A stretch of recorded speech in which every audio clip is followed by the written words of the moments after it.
Eclectic collective of skeptics, the leftist mafia. Eclectic collective of skeptics, the leftist mafia. Eclectic collective of skeptics, the leftist mafia. All type of hustles and all type of grips, pushing all stereotypes and all type of myths. Look how they talk it fast, yep, they type it swift. They got to get the gab and know just how to recite a script, the formula to keep you mad, show you why your life's a bitch. These awful hypocrites with lies dripping off their lips, but they could give a shit about what you really dealing with. It's all for the bag, all for the cash, all for the drip. They here to get rich, but I ain't here to trip. Just offer my analysis and watch the stones start to get thrown at glass palaces. Cause when they spit that bullshit, I gotta challenge it, man. I manhandle it, break it down, dismantle it. Cause if it ain't true, then my dude, I can't stand on it. I can't stand with it. The stance is against it. Witnessing the slaughter of innocent Palestinians like cowboys and settlers killing off the indigenous. Y'all claim y'all in the right, but it's all wrong. I can't rock with you, something fishy going on. The stench is strong. Tilapia, so we formed a coalition here. Our main mission is stopping you. Eclectic collective of skeptics, the leftist mafia. Eclectic collective of skeptics, the leftist mafia. Eclectic collective of skeptics, the leftist mafia. Eclectic collective of skeptics, the leftist mafia. Eclectic collective of skeptics, the leftist mafia. The mob wants victory, but more than that, it wants the total humiliation of its enemies. Hey, we are back. Nice to see everybody. 2026. It's going to be a great year. It's off to an amazing start so far. Hopefully you all had a wonderful New Year celebration and Christmas / whatever holiday you celebrate. Mine was great. Yeah, Mike, how was yours? You took a lot of time off. Did you get to rekindle your empathy goo and heal? Yeah, I mean, I was telling David before we jumped on, I kind of felt like I always struggle with like seasonal depression this time of the year in particular. So I tried my best to not follow the news, and I did that, but I kind of felt like not talking about it is also a little bit hard for me because like I followed the news, but like not as closely as I usually do. But not being able to like forcing myself to not talk about it is also kind of damaging because it's therapeutic to, I don't know, vocalize it. So like the show in a way is therapy, but it's also cancerous. I don't know. I feel refreshed-ish, but I would very much like to still not be in front of the camera. I don't know. It's just it's a really rough start, man. The year's been a lot. My first video this year was Mamdani being sworn in. And in the video, I'm like, nothing bad's going to happen from here on out. And then like the next day, it was like, I forgot. Like I think the next day was like Venezuela. And there's, I don't know, it was just like rolled on from there. It just horrible. Yeah. How about you, Lance? Did you have some time to kind of recoup? Yeah, I mean, I tried working on some movie stuff and went into a deep dive into taking down Stranger Things. And then that led Which was amazing, by the way. Oh, thank you. I appreciate it. I watched it. That led to politics again, because you can't even talk about Stranger Things without talking about, genocide in Palestine. Right. Yeah, it's kind of, the world is inescapable. I've never understood people who are like, I'm apolitical. I was, how do you achieve such enlightenment? So centrist of you. I mean, please tell us. The only way to be apolitical, to be born into money and have no empathy. I think those two, you have to have those two things. Or you get lobotomized at this point, because how else would you be apolitical? Everything is political. It's always been that way, but now I think more so than ever. Mm-hmm. Yeah. So for those who don't know, Matt is not on the show this week. He is at CES. He'll be back next week. Rebecca will as well. Ariana should be joining us here in a little bit. So I'm happy to see you all again. I missed you all, both David and Lance, as well as the audience, the faces that I imagine when we talk. Like you're all there in my mind, and I missed seeing that image of you. The beautiful blob, the amalgamation. The blob, exactly. Yeah, exactly. I feel like I just had to be on this week just to like talk to other normal people that are sane. Yeah. Like working alone is in this kind of world is horrible because it's just like there's no one else to like to shoulder the weight of like the garbage I gotta fucking consume every fucking day. So it's just Yeah. like getting to talk to other people who are also sane is great, and it's a nice reminder that I do think most of us are not crazy. It's just that the people that have power are crazy, which makes the rest of our lives horrible. And it makes you feel like you're going crazy Yeah. when crazy people are in power because I mean all of the gaslighting. I mean we'll get into it I'm sure, Oh but my just God, the like the gaslighting. lies that they can tell so boldly about a video that we can see, it's just From I multiple honestly angles. feel yeah, it's it feels like I've been, you know, hit with a fucking stun grenade. I don't know how to process that information and like the sheer cruelty is just so draining. It's just terrible. It's terrible. Yeah, I mean, at least the normies are getting radicalized pretty rapidly. You know, David, you were just talking about how sometimes when I talk to normal people, I was like, in the past 24 hours alone, I've seen a lot of people who I normally would just see posting things like, you know, just tried the new KFC double triple or whatever, hurt me, and then I know today it's like, you know, the fires of the revolution rise, comrades. You must take to the streets, and you're like, oh wow, all right. You know, however you got there. Yeah, I mean, it doesn't matter how you got here. What matters is that you're here. I love that we see a lot of normies and wine moms. You know, they're basically they're posting through it, and I really enjoy it. I think that the wine mom has been one of my favorite genres of tweets, just to see them talk about how like the blood of the streets must run red with the tyrants. It's like it's so funny, like the rise of Jennifer Welch and just like people who you view as like a nice aunt, you know, just seeing them shit post as if they're like leftist edgelords on Twitter. I shouldn't say shit post, but like to shit talk, like they're posting on Twitter as like edgy leftists. There's It's also so funny. the wine dads like Ken Jennings. So I think he has been more political as far as I know, but he on Blue Sky he put out the quote, prosecute the former regime at every level candidate has my vote in 2028. This is the Jeopardy guy. I love that. Wow.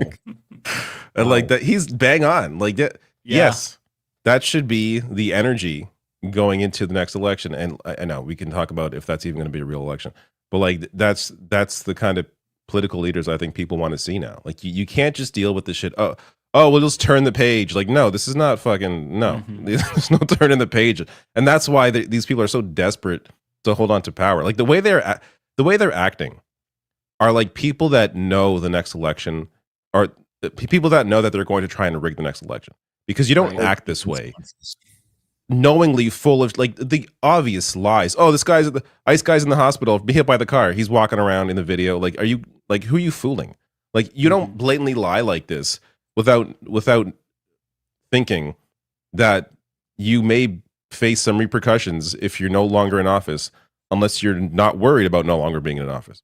Like they clearly have some idea of how the next election is going to go. So people need to be aware of that. Yeah.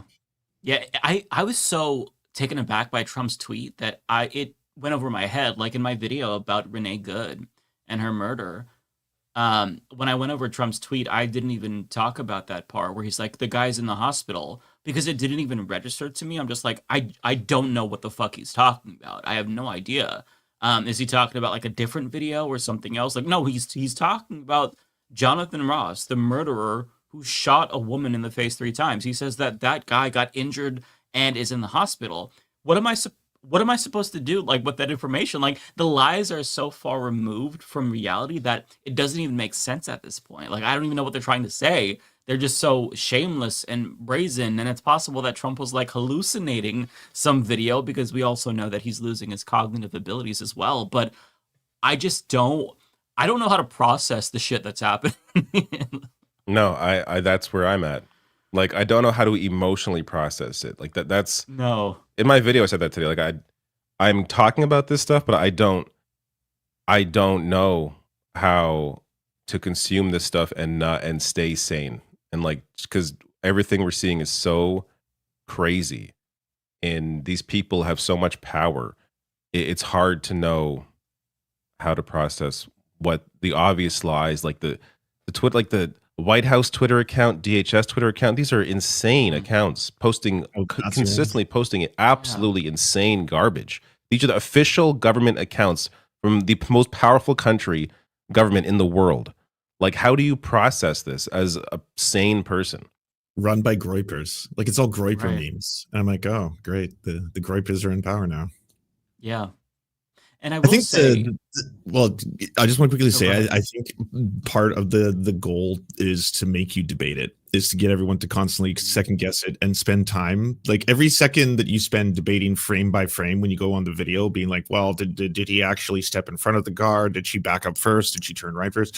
Every second spent on that is one less second that you are actually active, taking actual action against, like, ICE, against, you know, the fascist takeover of the US, any of that shit. Like, you're just spending time arguing with people who don't care about reality or truth. They're like, oh, well, here's a new narrative.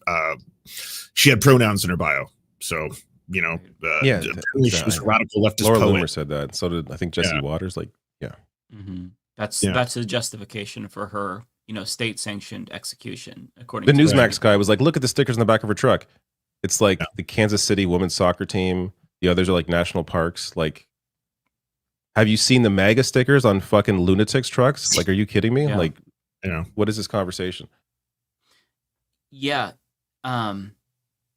It's hard because the year just like started off with such a bang. I want to say relatively, you know, just compared to now, we kind of ended last year's show on like a more positive note, like where Right. the right wingers were battling each other and they were tearing themselves to shreds. And now we come They still back. are. Trump's invading Venezuela. ICE is doing terrorism, now extrajudicially murdering citizens. And it's such an important point that you made, Lance, because these distractions worked. Nobody's talking Yeah. about the Epstein files after Trump invaded Venezuela. Because how could you focus on that when he's saying, oh, now we're going for Cuba, Colombia, Mexico, Greenland. Canada is obviously still on the table. We're on the table. I just want to say, as the only American on the panel right now, I am so fucking sorry. You all had zero say in this election, and everybody else in the world, they have to live with the repercussions of dumb fuck Americans. Do you And I just hate apologize it to because Canadians? We don't process this. I just can't. It's so embarrassing. It is so embarrassing. I saw this meme on Reddit about somebody. It was a Canadian who said, my face when, you know, I'm in Mexico and somebody says they're an American. And it was like, I don't know who it was. There's like somebody making a, you know, a stink face. And I'm like, that's me and I'm an American. It's embarrassing because the people who are affected the most by US imperialism and our policies, they have no say. They have absolutely no say whatsoever. They don't get to vote. Either they're immigrants or they live in a different country. They have no say whatsoever. So because we have the biggest military, we just get to swing our dicks internationally around wherever, terrorize people, threaten our allies, our neighbors.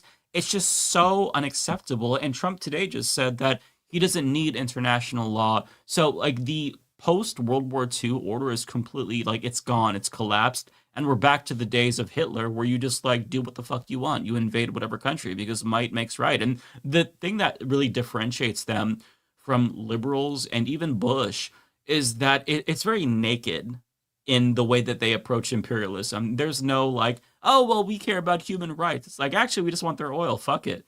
And there's something about that that's like refreshing because at least they're honest. But I kind of, in some ways, appreciated like them lying to us because at least they respect us enough to want us to approve of what they're doing and have some, you know, fucking semblance of legitimacy. But they're You just miss like, yellow cake uranium, eh? You miss Condoleezza Rice.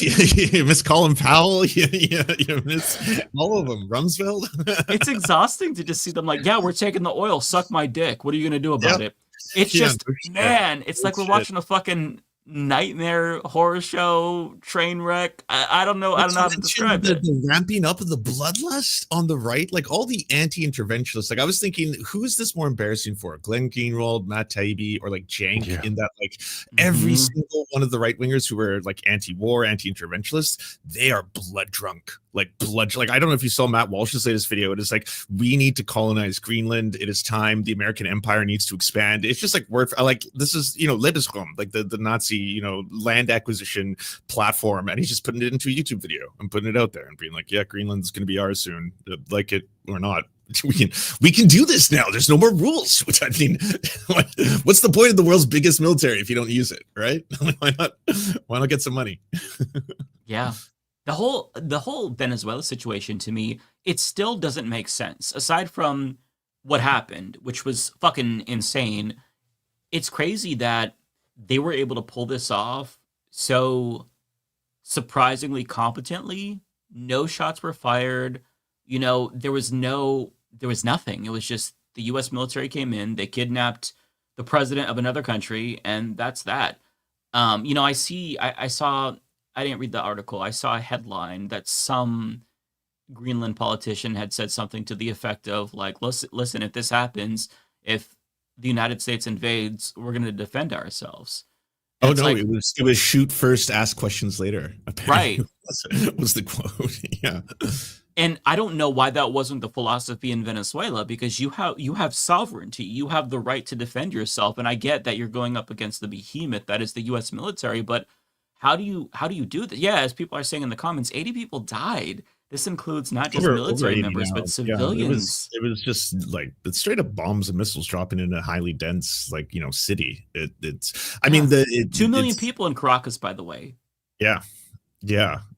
I think that people in the West, they got a version of events where it was like, this was a precise strategic military procedure, in and out, that was it. And like, if you look at the footage from the evening, it was like an actual major city with like fucking bombs raining on them, people screaming. Like it looked as horrifying as you'd imagine. And yeah, it's one of those things where ultimately I think the US, like, in Canada, because you were talking about how embarrassing and sorry you are, Mike, about America and what they're doing. You shouldn't let Canada off the hook, because like immediately every conservative and right winger and some of the fucking the Democrat style liberals over here, they got blood drunk too. Like they were like conservatives and the far right were posting to begging for America to invade them. They're like, yeah, fucking do Canada next, get rid of Mark Carney, invade us, blah blah blah. And then the other half of the people were like, that was beautiful precision. The leader of the conservatives was just like, congratulations, Donald Trump. Like, he's like, I'm glad he said that. Now we have that quote for fucking ever. Yeah, fuck Pierre Poilievre. Crazy. Yeah. Like, does he not realize that could be them? I just well, not to mention, like, he's the oil guy, and then what happened right away? A whole bunch of money got poured out of the Canadian energy sector. Like, they went down by 7 to 11%, like just overnight, and now all of a sudden the leader is basically saying we need pipelines. Yeah, he's been tweeting nonstop about needing pipeline. It's like, you congratulate. I screenshotted that congratulations, his own tweet under his own past or under his own tweets about oil, like the past 3 days, just to remind everybody this guy's a clown. Like, it's just unbelievable how, like, it makes it hard. It makes it harder for accurate criticisms of Mark Carney to stick when Pierre Poilievre is as bad as he is. Like, he would help his case. Pierre Poilievre would help his case if he just shut the fuck up, but he can't. Yeah, I think it was progressives kind of uniquely in the US and Canada who were actually calling this out for what it was. Like, illegal invasion, war crimes, the sovereign nation never attacked the US. Like, you just kidnapped the fucking president and he's gone. It's just right. The leader of the interim leader of the NDP like went over like the UN, like, what is it? Article 2, Section 4, like just discussing like, yeah, this is, completely illegal internationally. Like, there's no precedent there's no reason to do any of this. And Mark Carney, like, his response was like, Maduro's terrible, all this stuff. But he stopped short of like congratulating Trump, and he's like, all parties must follow international law. I'm like, the fucking Trump didn't. That's why he did this. Like, what are you talking about? Like, this talking around, like, people will say, oh, but he's the prime minister, he has to be careful. What, like? So he has to ignore reality and pretend that Trump didn't clearly do what Carney's claiming people shouldn't be doing. Like, it's the whole thing. It makes you feel insane because we know what happened. We saw what happened, and it's very clear international law was broken. Not to mention U.S. law was broken. Like, just out of nowhere, deciding to do this. Like, my understanding is you can't do that. there's Congress you're supposed to be going through. Like, it's just so insane. Traditionally, yes, they are supposed to get congressional approval before starting wars. That was under the old regime. That was before we had regime change with dictator Don. One thing that I've got to say is agonizing to hear is the liberal response to this as well. Like you mentioned, Mark Carney and whatnot, but like the liberals in the Chuck U.S. Oh my God! Like you see Olivia Giuliana posting, "I'm not mad that Maduro is overthrown. I'm mad it wasn't done sooner." And Why did she feel the need? Yeah. Yeah. Like, who's making you do this? Who's that for? Yeah. Right. I don't even know who that's for. Like, is she posting for Chuck Schumer? Like, what is the audience for that? I don't even know who Chuck Schumer is posting for. There was like a 2020... Well, he was upset that he wasn't briefed. Wasn't that it? Wasn't he like, my big contention here was Donald Trump didn't let me know he was going to do that. And I was like, well, it's almost like he's behaving like a rapist pedophile. I don't know. He doesn't seem like the most trustworthy of people that I, would put my stock in right now.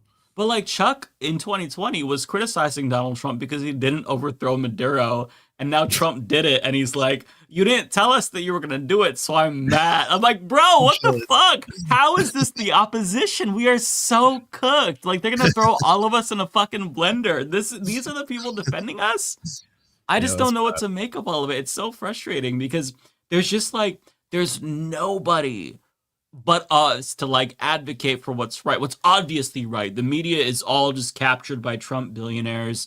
All leaders around the world, in the fucking UK, in Canada, in France, they're all in lockstep with what Trump is doing, because how could you go against the US? You don't want to, piss off King Trump. Comments were so pathetic too. Despicable. Yeah. Just everything's gone to shit. And it's because this disgusting war criminal, corrupt pedophile in the United States gets to set the international standards, and everybody else has to follow along because he's the fucking HBIC, the head bitch in charge internationally, since he's the president of the US. It's so fucking sick that this cartoon character, reality TV show fucking bloated buffoon gets to create the standards of the world, the rules that we all follow by.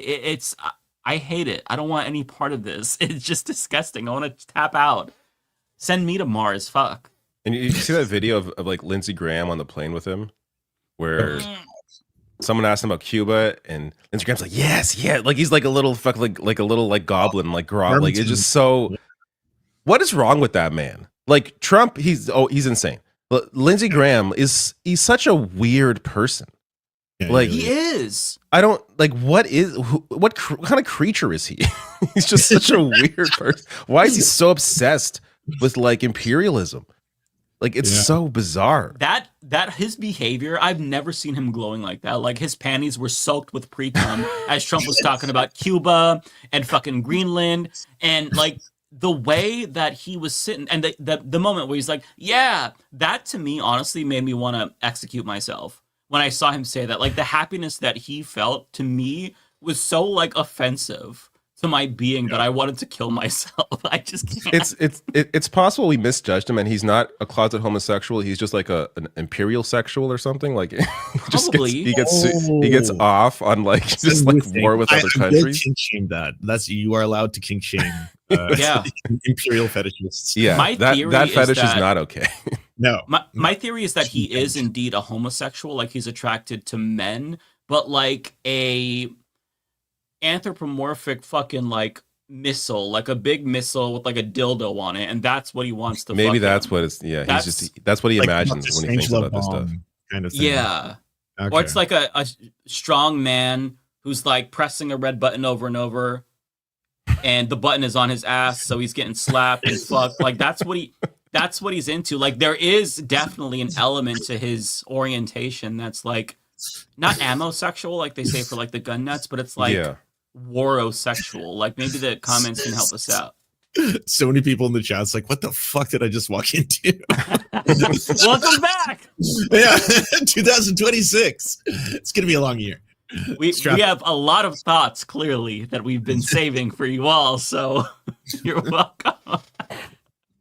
Yeah, looking at Lindsey Graham and that, it honestly makes me nauseous. Like I've just never seen a more revolting human being. And I say that as he's standing next to Donald Trump with his bruised hands, which Lindsey Graham's boner probably almost brushed up against because he was so fucking hard at the thought of warfare. I genuinely don't know how he gets off unless he thinks about like war and people being murdered. There's no other way. Like he's truly a pervert in every sense of the word. How does he keep winning elections? Yeah. How? It doesn't make any sense to me. If you're in his state, why would you vote for him? What is? Aren't there better? I'm not saying like better Republicans, but like I don't know, Republicans that aren't repulsive in every fucking way. Not even like politically. Just I mean like I don't know, performatively. Like something. There has to be a better option. Like he's just so. I've thought about Ted Cruz for a long time. I'm like, I don't see the appeal even from a conservative standpoint. Is No, it just that he says the right things. Is it just like, but you know what? Like, cool. Give me Ted Cruz over Lindsey Graham. That's how disgusting Lindsey Graham is. I'll take 2 Ted Cruzes over Lindsey Graham. 2. I'll take 2. It depends on the day. I've definitely like had moments where I'm like, Ted Cruz is so fucking gross. Like, yeah. So, I think it depends on the news cycle and who's currently in it. But they're both terrible. That's fair. So we're all talking about how demented everybody has become, but I did see a rant from Jesse Ventura that I thought was really cathartic. This is the ex-governor of Minnesota, for those who don't know, and also star of 90s action films, all around amazing person. I really like hearing him because I feel like he is one of the few people who really puts things into perspective in a very concise and blunt way. And sometimes you just need to cut through the bullshit. So I wanted to play this for everybody so you can react. Body. You want to know something? I'll give you a quote. We're a third world country now. You want to know why? I'm an expert. I've been to them. I spent 17 months in Southeast Asia while the draft dodger was playing golf. Right? You know how I know we're a third world country? Because in third world countries, they have the military doing their police work in the cities when you walk around. I was in the Philippines the day Ferdinand Marcos declared martial law and went under dictatorship. We went from nobody to a guy with a machine gun on every corner. That's what happens in a dictatorship. In comes the military. That's what's happening here. And people better wake up to it. You want to read something? Then read your history of Germany and start comparing the tactics of what happened in 1930s Germany to what's happening here. Read history. You learn from history. Anytime you have the loss of life that needlessly happens, that's tragedy. And what occurred yesterday did not have to happen. Yeah, I think he's great.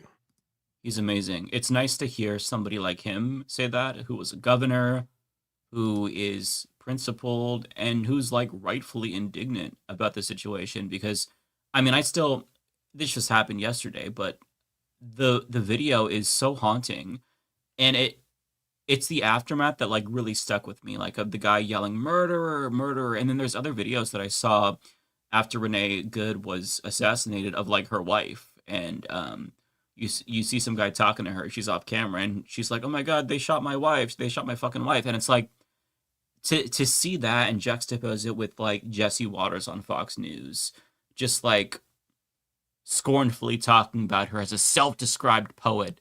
She had a lesbian partner, just like, you know, she's the kind of person that we all agree should be executed, so it's fine.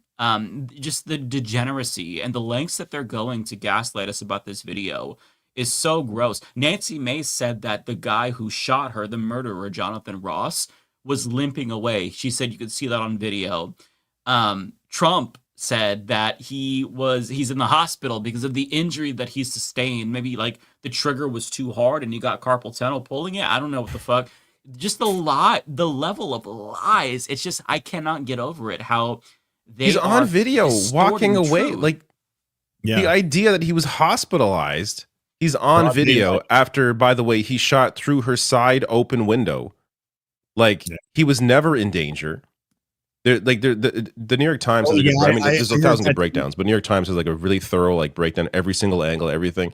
They show like his feet are to the side of the truck as her wheel is turned the other way, and he's shooting. He shot one through like the windshield at the side, and then through her open side window. How are you in danger? How's the car coming at you if you're shooting through the side window? Like, there's, again, Lance, you're right. Like, there's no point debating any of this because they're so insane. But it's just the lengths they go to just lie. Like, just blatant things that we see with our eyes. Like, there's no debating any of it. Yeah, I know that we're all hardcore ACAB commies, and so we don't, care much about police procedure. But everything I've read says that, like, if a car is coming towards you, shooting the driver is not what the training typically would tell you to do, because the car is going to keep moving towards you. You're supposed to get out of the way of the vehicle. If you've gotten out of the way of the vehicle, then at that point the officer was safe, so he just unloaded his clip. Right, like you see it as clear as day. He gets out of the way of the car, and then at that point starts to execute her. Yeah, I'll try to find the clip. There's a breakdown from somebody who used to work in law enforcement. But yeah, you're right. Like he talks about how in the DHS own handbook, they say to not do what that guy did. They say get out of the way of the car. Don't shoot at it because it can become a weapon. It can hit other pedestrians, hit other cars, and to simply get out of the way of the vehicle, which he did. But again, he wasn't even in the way. Like, he was moved and then shot her. Oh yeah, she reverses first. Yeah. And apparently she was getting multiple different instructions too. Like, people keep saying, like, well, why didn't you comply? Why won't you comply? And it's like, there are multiple witnesses, including this, like, you can hear audio on the video. She's getting instructions in two different directions from two different people. One person is saying, hey, pull your car over right now. The other person's like, get out. And then it's just like, okay, what do I do? The other person's like, move along. And then it's like, okay, like, I don't know. There's even a video for, like, waving somebody by beforehand. Like, meanwhile, Trump is like, she was a violent agitator. Like, what the fuck are you talking about? Blocking the road. No, she wasn't. No. And even if you take everything that they're saying as the truth, which you should not, none of that is a justification to execute her. Yeah, I know. This is a state-sanctioned. That's what's so dumb about this whole debate. Even if she was exactly what you're claiming she was, you still are not supposed to shoot and murder her. No, no, like, it doesn't call for an execution.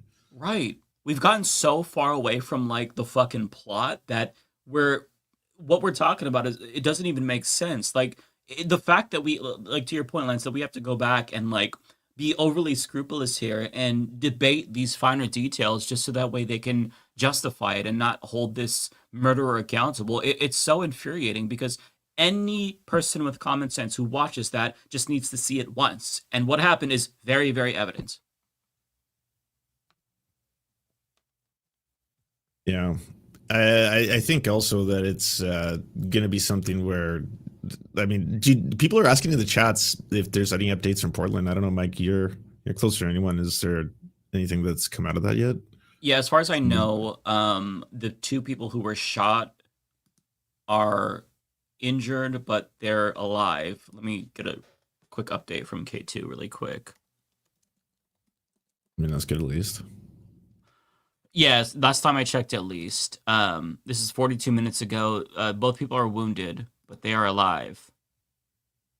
So let me just bring in the article, actually, so that way people know what we're talking about, because this broke just before we went live. But in Portland, Oregon, who were accused of being Trender Agua. Of course. Okay. Going to be shoot first and then name whatever organization they're a part of afterwards, right? Like, yeah, that's MS-13. Exactly. It is. That was Hamas. Oh yeah, I just ran over Hezbollah. Yeah, that's keeping everyone safe. Remember, because of NSPM 7, basically all of us are, like, the government is able to dedicate resources to track us because we could be potential terrorists. So, it's just a different flavor. What flavor of terrorist are you? Are you the immigrant flavor terrorist? Are you the alphabet mafia flavor terrorist? Like, what are you, just like a general commie terrorist? Like, it doesn't matter. Like, if you are not them, you are terrorist. But this is from K2 News. A U.S. Customs and Border Protection agent shot and wounded 2 people in Portland on Thursday afternoon, according to the U.S. Department of Homeland Security, which said the shooting was in self-defense, of course, when the driver of a vehicle that the agents had pulled over tried to run them over. So since this is what they are reporting, I'm assuming that the opposite is true, because this is now one of many times that they have tried to say that somebody tried to run them over. In fact, there's a different, let me pull it in. There's a different story of somebody else that they accused of trying to run them over, and she was acquitted, I believe. Let me find the exact details here. And I'll bring it in. So this is Well, he's looking for from that. I just CBS wanted to. News, November of last year. Yeah, so real quick, they dropped charges against this woman who was shot by a CBP agent, and they justified the shooting of this individual by saying that, like, oh, they were trying to she was trying to run them over. So it's the same thing. She boxed in federal immigration agents in her vehicle. He fired 5 shots at her. It was a lie then. So they just, anything that they say, you have to assume by default they're lying. And I've seen 2 different videos, I'm sure there's more, of ICE agents trying to or hitting people with their cars. So are those people Right. in the right to then shoot them? Like, or is it only okay when an ICE official shoots an innocent woman in her car? Like, it's depraved. What's the standard in Florida? Because there is a law effectively decriminalizing running over protesters. So if your car I is saw getting that blocked video and you by fear for Ron your life, DeSantis. Ron Viral. DeSantis. yeah, is that a different situation there or no? Like they want to just be able to like pass a law nationally that's, hey, we get to kill lefties if we see fit. Like they just, that's what they want to do.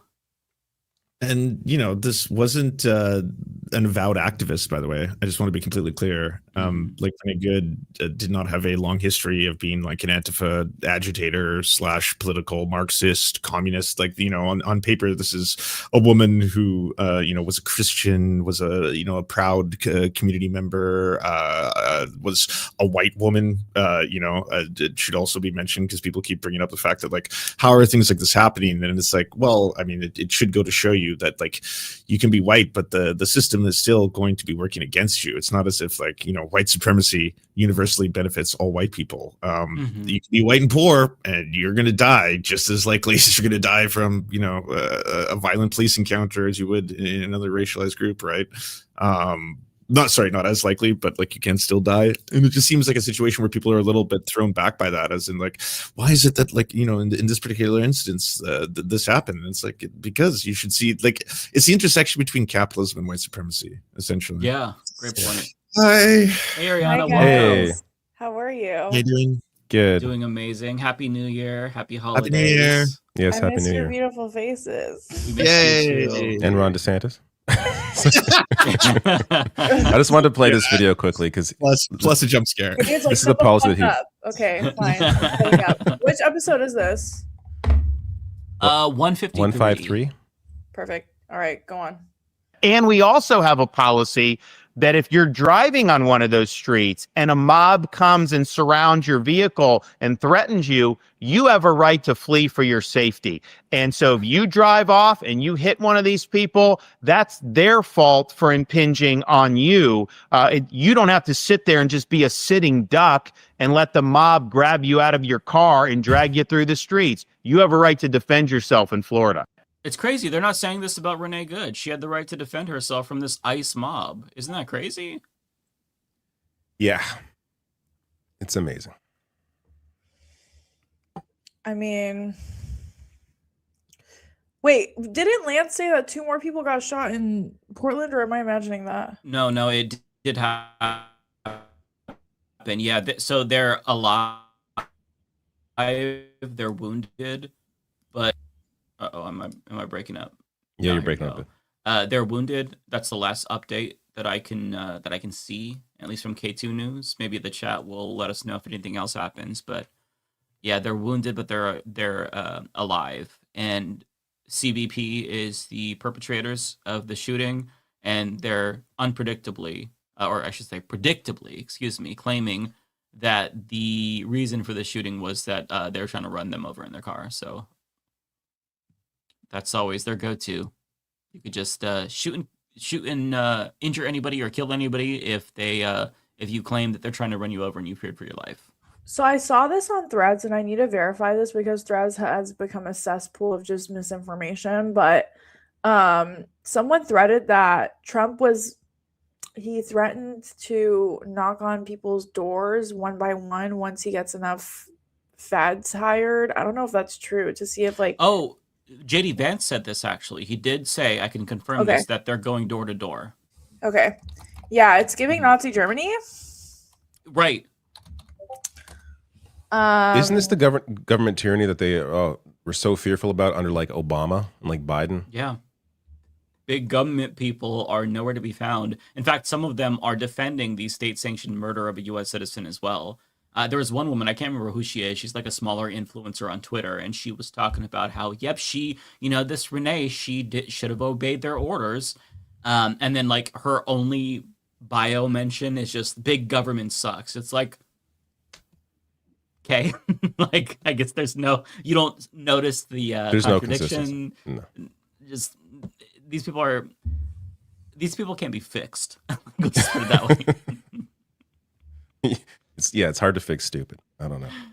Yeah, especially at this level when they all they function as a hive mind at this point where they're all thinking the same way, they're all saying the same thing, they all get on the page with the same talking points, get on the same page, I should say, with the same talking points like that.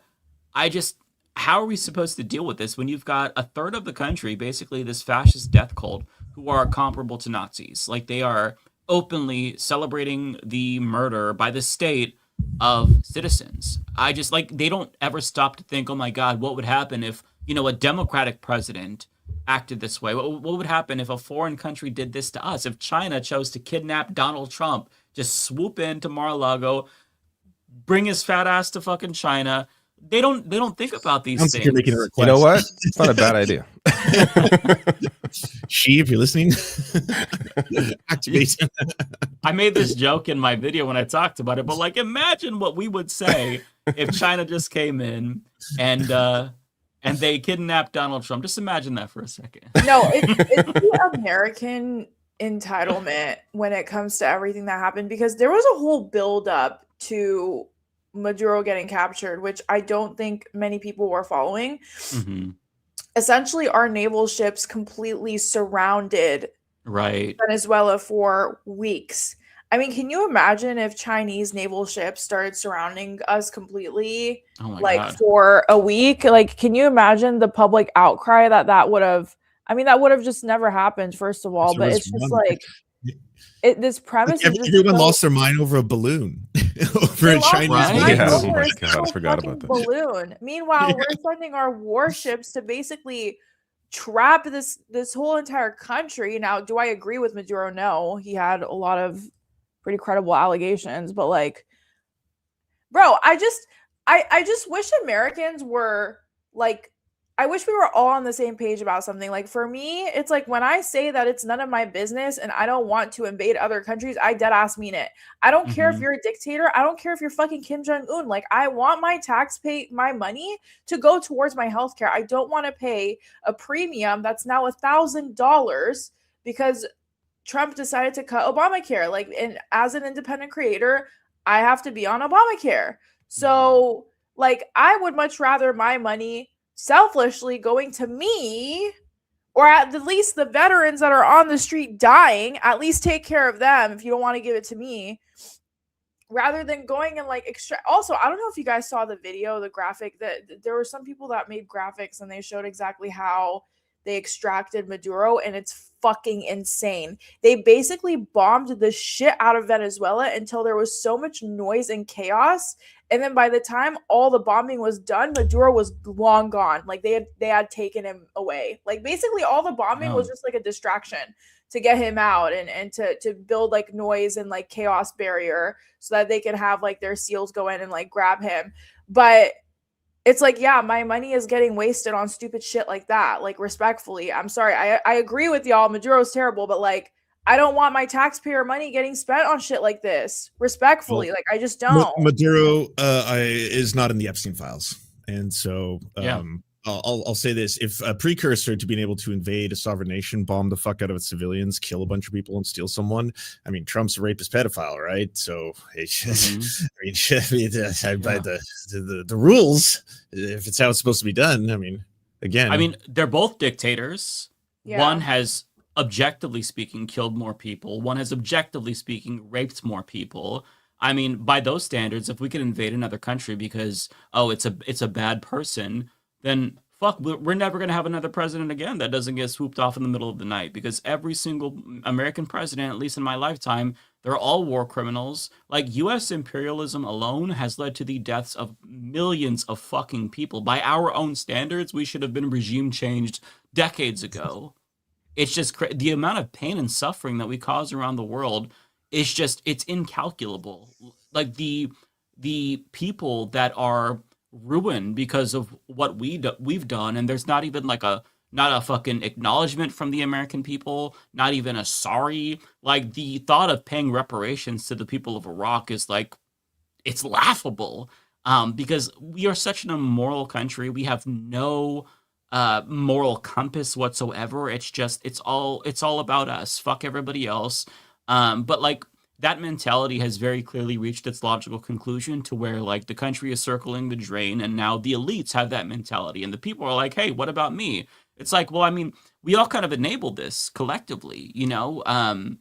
This is what happens when you elect somebody who admits that he wants an autocracy, that tried to overthrow the last government. Like there was somebody who was a witness to the murder of Renee Good. It was a right winger. I played this clip, and he said something like, you know, he talked about how horrifying it was, and he's like, I'm leaning right, and this is not the way that things are supposed to be done. And it's like, sweetheart, I'm so happy that you said that, but you see, when you vote for somebody who is saying we're going to do mass deportations, and who is openly broadcasting his intent to shut down democracy, you can't really talk about how things are supposed to be. That ship has fucking sailed. That ship sailed with Reagan, arguably. That ship sailed with Buckley v. Vallejo back in the 70s when we decided to commodify elections in this country. So it's just kind of like, it feels like the chickens have come home to roost, and it might be too little too late. Like, as much as I want to see Americans wake up and become class conscious, like, that just seems like, I don't know, we've been... we're just too far gone. I don't know. I think that the only hope that I have is like the thought, like this naive thought, this dream rather, that one day we'll all collectively like rise up and do a general strike and shut down the economy. It never happened, because like the second there's momentum for that, all they do is have the propagandists come out and Americans would, you know, be against it. I mean, just a side note, but like, if you look at public opinion polls in the lead up to the Venezuelan invasion, Americans opposed it. Then you poll them right after it, and now it's closer to, it's not a majority, but it's a plurality that now support it. It's like, you know what? We deserve it. Like, fucking, we deserve it. We deserve, like, not the innocents who aren't partaking in this, who didn't build the system, but like a lot of Americans deserve to feel what people in other countries feel because of all the pain and suffering that we've enabled and just not given a fuck about. It's, I don't know. It just feels so gross to see everything that's happening. It is incredible to note, like, a lot of Americans are aware of how, I would say most Americans are aware of the impact of media and how it, you know, can change your opinion on something, and how it's manipulated in a way to move you. Yet they fall for it every single time. Like you're aware that that you're lied to constantly, but you believe all the lies and you don't believe the stuff you should be believing. Like you believe the bullshit. Like it's now again, I don't think it's a, you know, you said a plurality. I don't think it's a majority of people. I think a lot of people maybe don't understand, don't know enough. Understandably, people have busy lives. They don't really understand Venezuela. They don't understand imperialism. So they, you know, that's why it's a plurality, not a majority. But I guess enough propaganda could be a majority supporting it. But it is just like incredible that Americans are aware that media does this, and yet they still fall for it. Yeah, and even like I agree with you. I think that like foreign policy matters, as frustrating as it is to see so much ignorant bliss, you know, on what we do and how destructive our military is. You would at least think that somebody would understand, like at the concrete level, why Trump is bad. Like I have a family member who was worried about losing Medicaid after the big bullshit bill passed, who needs that, who would die without it. But it's like, you just got to trust the president. You got to trust our president. It's like, that's a level of stupid that you can't fix. You have to remove that person from society and put them in a re-education camp. I'm saying this about my own family member, so maybe I'm the psycho. But like, how do you get through to that thick fucking skull. It's like impenetrable. Like you can't reason with this person. They voted for somebody who is fucking them over and whose policies could literally kill them if they lose their healthcare. And they're like, I trust the president. Okay, well then die. Like I don't know what the fuck to say. Like you are laying the fucking groundwork for your own demise because maybe you don't like trans people or you want immigrants out of the country. And if that's your priority, then I don't know what to tell you. Like I can't force you to be empathetic, but it just feels like there's so many people like that in this country who would cut off their nose to spite their faces, who would willingly fuck themselves over just to see people who they deem as inferior suffer more. And I don't know how to live in a country with that big of a population that thinks that way. Like it's not everybody, like you were saying, but it's at least a third, like a third of Americans that are like that. That's what white Americans did to the black community. Instead of having swimming pools for their kids, they were willing to let the swimming pools get closed down in totality so that their white children wouldn't be in the pools with the black kids. And like everyone loses and your kids lose, but like, hey, at least someone else might suffer more seems to be like the guiding compass in a lot of this. All right. Exactly. Yeah. Exactly. Like, we're all getting fucked over, but you're getting fucked over worse. So, and it's worth it. Those values that we grew up with, like, you know, sharing and stuff like that, that's all, you know, I guess that's all out the about window. Individual. Yeah, no, take mine. Take mine. Come on. So there was also a big story that we didn't talk about because we were on break, was the Nick Shirley story, and how, and I did not watch his video, but from my understanding, he tried to make it seem as if there was widespread fraud in Minnesota by Somalis. And the reason why he did this was because there were multiple people that were already indicted, most of which were Somalis. And he's trying to add to this narrative that all Somalis are bad. So like he went to daycare centers after hours to be like, oh, look, there's no kids here. There's no kids here. And he was making it seem as if, you know, if you don't show this random dude the kids that you have, like if you don't bring the kids to him, as if like I would not show the kids some random, like, oh yeah, let me show you the kids, they're here. Then there's something suspicious. And this has led to Tim Walz basically, I mean, he's not resigning. He's going to serve out the rest of his term, but he's canceling his re-election campaign because of this, because the story blew up, because it was propped up by right-wingers and politicians. And now you see Somalis in Minnesota facing even more backlash, harassment, threats of violence at daycares. And it's kind of spiraling out of control. What do you mean by Tim Walz's resign? Like, was that his first solution? Was, hey, I'm going to resign because this turn devolved? Like, what are we? He's not running again. I think this is more like, this is just the final straw for him. Like his family has been harassed, right? His son's been harassed like ever since he was ran for VP. Like, so I just think he's just calling quits. Like, I think he's just tired of it. Like, you know, if I was his age, I'd be done. Like, I'm not do with this shit anymore. I got a family to take care of. Like, fuck this. I mean, with or without the shit, I think a lot of these people need to be done with their terms and be gone because they're basically skeletal remains sitting in their places. But Wells isn't even that old though. He's like what, 60s? I'm not even sure. Past 65, past the retirement age, you got to go. 61. He's a good governor. Like he's young for political standards. Yeah, out of considering the amount of people, considering the amount of people over 70 who are still in government. Oh, he's 61 is nothing. Oh, he's a baby. What? Oh no, you got me fucked up. Calling Tim Walz a baby is crazy. By comparison, I do want to say though, the reason why Trump released 2,000 more feds into Minnesota was because of this unsubstantiated claim that Somalis are taking welfare money. So actually, such a great point. The reason why Renee Good was murdered was actually as a result of the hoax that you're talking about, because Trump was like, oh, the Somalis are taking up all of our money. Okay, send all the agents that we have. and then that turned into an American. Listen, this is all I got to say.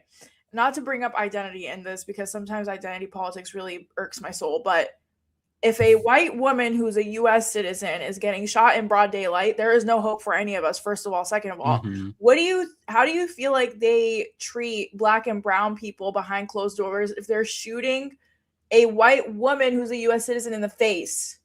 Right? Yeah. Like, I don't think a lot of people are really thoroughly indulging in what this actually means for the future of our nation. Because if they're brazenly shooting white women who are US citizens in the middle of the street in front of a bunch of people watching, we are all fucked. Like, we are all genuinely fucked. And I don't know how this is going to manifest in the next 3 years.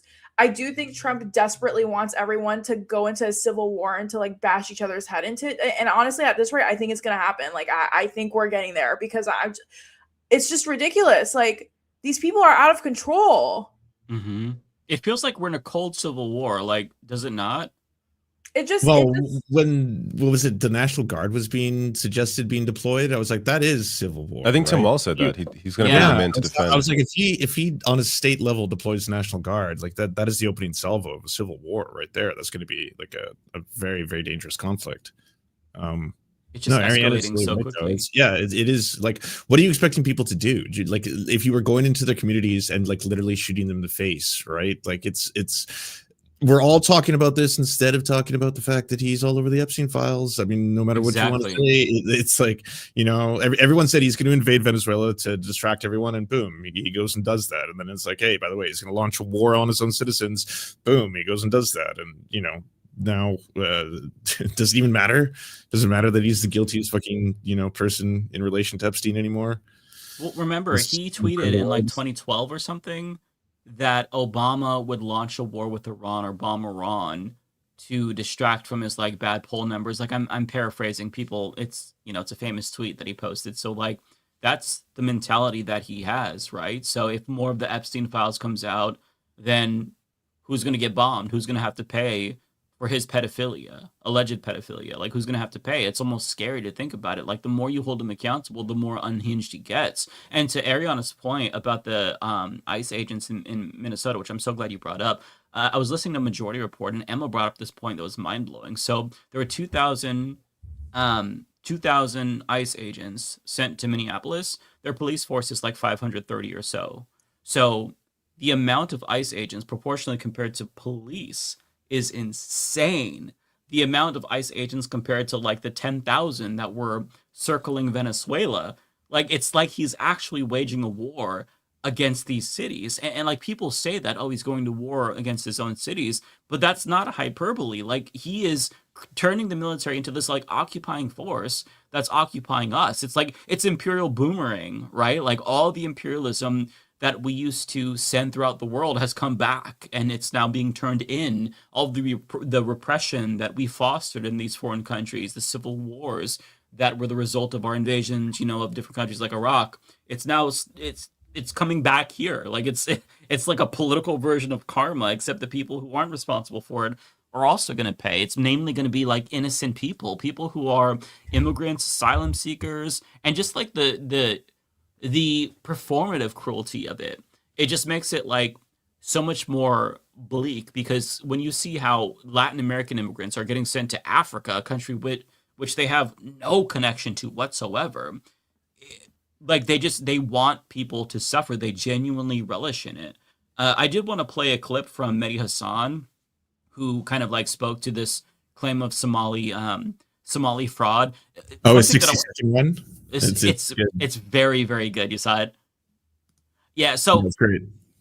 On Fox News today with Jesse Waters, JD Vance said we have a Somali problem, which is a very Nazi thing to say. Like, if you substitute Somali for Jewish, like we have a Jewish problem, like you just sound like Adolf Hitler at this point. So like, the racism that they are trying to instigate and incite against Somali people is so horrifying, because it's already leading to harassment and repercussions. I mean, we saw the way that the Haitian immigrants in Springfield were attacked during the election cycle when they were accusing them of eating cats and dogs. And it's so easy to like spark some bullshit story. There's this picture of this guy who had like a dead duck or something in his hand. It's like, oh my god, he's eating. He was taking roadkill off the fucking street.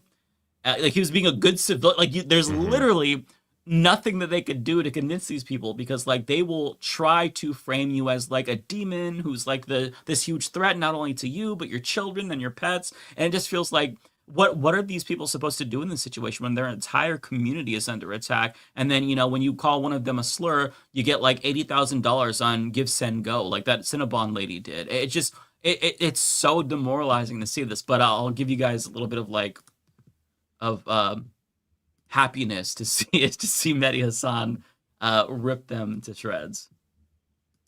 The right has been screaming for the past few weeks that the left in America won't talk about fraud, about Somali fraud. They're super mad about Somali fraud.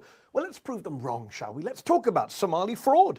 Give me just 60 seconds. Start the clock. Let's talk about convicted fraudster Trevor Milton, who defrauded his investors, cost them tens of millions of dollars and was sentenced to 4 years in prison. Oh wait, he's not Somali and Donald Trump pardoned him last year. Let's talk about convicted fraudster Paul Walsack, who stole over $7 million from his employees' paychecks and was sentenced to 18 months in prison. Oh wait, he's not Somali and Donald Trump pardoned him last year. Let's talk about convicted fraudster Michelle Fury, who took $70,000 meant for a memorial to fallen police officers and spent it on herself, including cosmetic surgery. Oh wait, she's not Somali and Donald Trump pardoned her last year. Let's talk about Lawrence Duran, who led at the time the largest therapy-related Medicare fraud scheme in history, was sentenced to 50 years in prison in order to pay back $87 million. Oh wait, he's not Somali and Donald Trump commuted his sentence last year. Let's talk about Philip S. Forms, who orchestrated the biggest criminal healthcare fraud, Medicare fraud in American history, over $1 billion in fraudulent claims, and who was sentenced to 20 years in prison. Oh wait, he's not Somali and Donald Trump commuted his sentence back in 2020. Let's talk about David Gentile, who defrauded over 10,000 investors of over $1.6 billion in what was basically a Ponzi scheme and sentenced to 7 years in prison. Oh wait, he's not Somali and Donald Trump pardoned him just last month. So remember, they're so bothered by Somali fraud, not because they're bothered by fraud, their hero keeps pardoning the fraudsters, but because they're bothered by Somalis. And yes, that makes them racists. That was beautiful. So satisfying. Yep. It just shows how foolish these fucking people are. Jesus Christ. First of all, I don't know how Mehdi did that. Yeah, he's a gas. Like, what the fuck? He's an incredible broadcast. Like, he is really That was one of the best like, ones, the if amount not of the best. Skill that took. Honestly, if you guys don't understand how skillful that was, I need you to set up your camera and try to talk to your camera normally. It is so fucking hard. I can guarantee you it took every single person on this panel at least 6 months to feel remotely comfortable talking into a camera. It's so yeah, I've awkward never and felt weird. comfortable. I still don't. Yeah, like it's so awkward and weird. And I'm not talking about like a panel. I'm talking about you setting up your camera and just talking to yourself in the camera. It is No, I know. shit. Okay, so Ariana, you made me so paranoid about millennial pauses. Like, when you first joined the show, and you're talking about TikToking. So, like, when I make TikToks, I'm so paranoid about the millennial pause, and then sometimes I think it curses me because I don't even know if I'm catching it. I was like, wait, does that count as millennial pause? And I'm like going back. I noticed it now. Like, I make sure to cut. Like, if I play a clip in my video, I cut really quick from the clip to me talking, so there's no millennial pause in between. Not proving Ariana right, as millennials know how to Not do that I this. should care what Gen Z's saying, but it makes it a little more succinct, cuts it down a bit. No, but Gen Z are right about it. Like I've seen the TikTok videos with it. Yeah. Okay. Sorry. You go ahead. Wait, you know way more about us. Well, I don't know if you guys remember, but it was Chank's. It was not Chank. It was Jank's video on TikTok when he was talking about his campaign run, and basically he would hold the camera up. He would press record, and then there would be like a 3-second pause. So, okay, let's say I'm Jake. Okay, just imagine I'm Jake. Okay, press record. Hello, everyone. I'm good. So then we paused it, and I was like, "Oh my god, no, the millennial pause!" And then all of you were like, "What the fuck is a millennial pause?" I was like, "Millennials do this thing where you start the camera and then you just pause for a couple seconds before you talk, and it's really annoying." And now everyone here.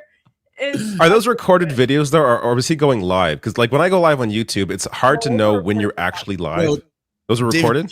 Okay, that's, you know what it is on TikTok. When you push the button, it instantly records you. And we grew up with devices that spent 1 second starting, so we got used to like hit record, and then it's like ding, and then you're like, "Hi everyone," and then you would actually get caught. And now TikTok is like the second you push it, and we're sitting there smiling like fucking fools while the Gen Zers are all laughing at us, and rightfully so. I've seen the videos. It's not pretty. I approve of Gen Z making fun of us because I feel like that's what you're supposed to do. You know, we make fun of Gen X. They probably made fun of Boomers. So I feel like it's a rite of Everyone makes fun of passage. boomers. That's fair. That's fair. I mean, Yeah. we're Some of not- us have better arguments than others, though. I think there's real good reasons to make fun of Gen X for sure. Like, no Yeah. offense to some of the audience, but like that's where like a lot of the COVID skeptic thing, like it's mostly Gen Xers. Like they're the ones that did it, like the majority of that. Dude, I honestly at this point, I'm really not looking forward to the next 2 years. Yeah. Like this shit. Earth, Well, you're thinking bro, 2 years ahead. I'm just thinking this year. Earth I is know. ghetto as fuck. Like this planet is just not it. Like Ariana, your post on Instagram hit me so hard when which one? you, I've been posting a lot. you posted about how at the start of 2025 you're like, this is gonna be my year, and then you showed like all the terrible things that happened to you, and I was like, oh my god, you poor thing. Like I feel this so much. I like it hits so hard. No, I fear last year was genuinely one of the worst years of my life. I'm not even joking. Not because of Trump, but because of outlying factors as well. But this is gonna be my year. But it did start really cool. I was at the Zoran inauguration. That looks first really day. good. That would be Nice. amazing. We were Historic. all, guys, it was below freezing temperatures. The wind so went up to 30 miles per hour in Wow. 11 Damn. degree weather. When I Wow. tell you we were all sitting there, that was the first time in my life I was like, Bernie, please wrap it up. Wrap it the fuck up. And I've never, like, I was so, Like I've heard this speech before. I know it's the billionaires. God damn it! no, literally, I was like, all right, AOC, come on, let's go. And love my brown people. I love them down. There were so many brown people there. There was the whole inauguration was very brown and culturally curated, but we're always late to everything. So it was supposed to start at 1. That should start an hour later. We were literally sitting there freezing our fucking asses off. Like it was so fucking cold. But I wouldn't change it for the world. So happy I was there. Guys, It was a he's great been speech. talking about hopium. Yeah, that's Zoran's true. We been should doing talk some about Zoran. crazy shit. Like he's Yeah. been doing some phenomenal things. I don't know if you guys saw. I wrote a whole Substack about what he did on his first day because it was just phenomenal. First of all, he went after Pinnacle Realty, which is basically this massive slumlord company in New York City. They have over 14,000. I believe it was 5,000 violations and 14,000 complaints. My And they, God. in addition to owing the city of New York City thousands and thousands of dollars. Hi, Kowalski. I see you sent me a super chat. How you doing? Anyways, so, we haven't forgot about you. So, basically, he wrote an executive order, right? He signed it. But this is the baller ass move about this. So the executive order states that they're going to take Pinnacle Realty to court and basically sue the shit out of them for all the violations and the money that they owe and everything. But you want to know what the baller ass move he did about this? He signed it at a Pinnacle building. He walked in Oh, I and he love that. signed that executive order in a Pinnacle building. I was like, Badass. That's fuck yeah. amazing. That Nice. shit was so baller. I was so That's here for badass. it. I was Yeah. able to enjoy his speech a little bit more since I was not in the freezing cold, but I was so pumped up from that speech. was a great speech. I watched David Dole's coverage of it. Oh, thanks. Amazing coverage as always. And his line about how I was elected as a democratic socialist and I'm gonna run the city as a democratic socialist. I'm butchering it, but that was the spirit of it. That was so nice to see because we have been conditioned to just expect politicians to immediately capitulate. And there were some red flags, to be sure, after he got elected. That did worry me a little bit. But to see him give us that reassurance, to see him just like double down and like, no, I'm going to do what I said I was going to do, it really made me feel, I don't want to say hope, because my heart is so like black that it can't get to that point. But like, it made me feel like a little twitch inside. It also means that when he's successful, and they're already saw today they're doing childcare or what is it, universal? They just Wow. announced Right, that with Yeah, with Kathy Kathy Hochul. Hochul. Yep, they just It- announced that today. Wow. It means that like when he's successful, because he says what he is, a democratic socialist, those wins will be in the corner of democratic socialism. So it's like a lot of these like left-wing or progressive politicians, they're so afraid of labeling themselves. But the thing is, like, when you are successful in what you push for and you have that label, it makes it easier for other politicians, other candidates to run with that label, because they could say, oh, you're running like Zoran Mamdani, who did this, and this. Like it's a good thing to embrace that label and then be successful with that label. It's great for the future of what it means for the movement. So it's also a great contrast. You got Zoran Mamdani. First thing he does, attacks slumlords. Trump, he attacks poor people in other countries, right? Like the contrast couldn't be any, like, this is pretty striking. Who are they going to go after when they're in power? Predatory landlords who are fucking people over, who want to have a place to live, right? Like, you know, it can be more clear. You love to see it. So I'm in the creator group chat. I just want to read about the child care that he signed right today. So Zoran and the governor today announced together the investment of no-cost child care for all 2-year-olds. So this is exactly what the haters were saying he wasn't going to be able to do. He did that shit with the governor first weekend. Is it the first week? Yeah, it's still. Is it 2-year-old 2 and up, or for up to 2? All 2-year-olds. That's all just I know. 2-year-olds, but not 3-year-olds. Look at it. I don't know about 3 and 4. I fear you're fucked if you're 3 and 4. I'm just kidding. I actually don't know. At that point, you're ready to go out to pasture. Yeah, at that they point, can watch themselves. Look up to themselves. Another thing that he did that I do want to talk about as well. So he did 2 other things that were really fucking huge. One of them is that he is going to set up renter hearings across every single bureau. So what does this mean? This means that he's going to have hearings in every single bureau, multiple hearings, and they're not just regular, like, oh, you go and you vent to one person and you leave. There's going to be multiple city officials across different areas and categories, and they're all going to listen to everyone's complaints about their living conditions, like mold and their landlords not fixing their whatever, or cockroaches, or whatever issues they have. And then within 190 days, they're going to write a whole entire report, and they're going to actually go after fundamental changes that they can make to better living conditions for New Yorkers. So that's one thing that he's also setting up, which is basically going to create a feedback loop of just, you know, where the people are giving their opinion and then the government goes, and it's a functional feedback group, which, by the way, every politician should be doing this. It's a part of their job, but they choose not to, because they know that if, for example, Eric Adams set up a hearing, he knew he was going to get fucking cooked, so he didn't do that. There's a lot of Congress people who would do these hearings, but then after October 7th, they stopped because they were AIPAC funded and people were going in complaining and they didn't want to deal with it. So this is something, what Zoran is doing is not, just to be clear, it's pivotal because our politicians don't do shit, but it's supposed to be the norm. This feedback loop of hearings and listening to people should be the norm. But the third thing that he did, he also revoked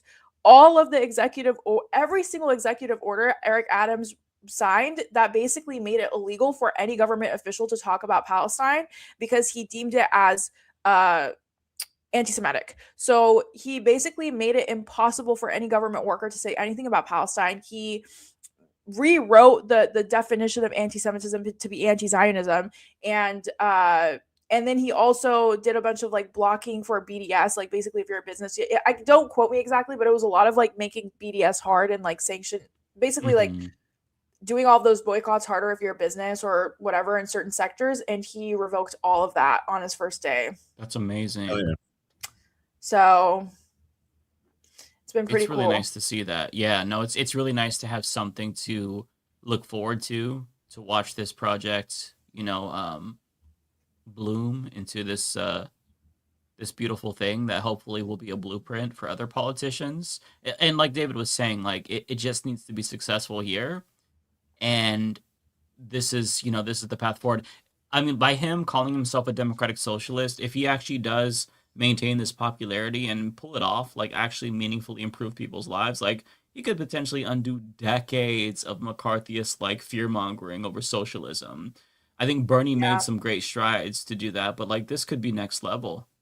So yeah, just to be clear about the programs. So the funding would help the governor work toward a goal of expanding childcare to all 4-year-olds statewide by the fall of 2028. It would also enable Mamdani to make New York City preschool program for 3-year-olds known as 3K truly universal and create a new free childcare system for the city's 2-year-olds, starting with 2,000 toddlers this fall and expanding each subsequent year. Okay.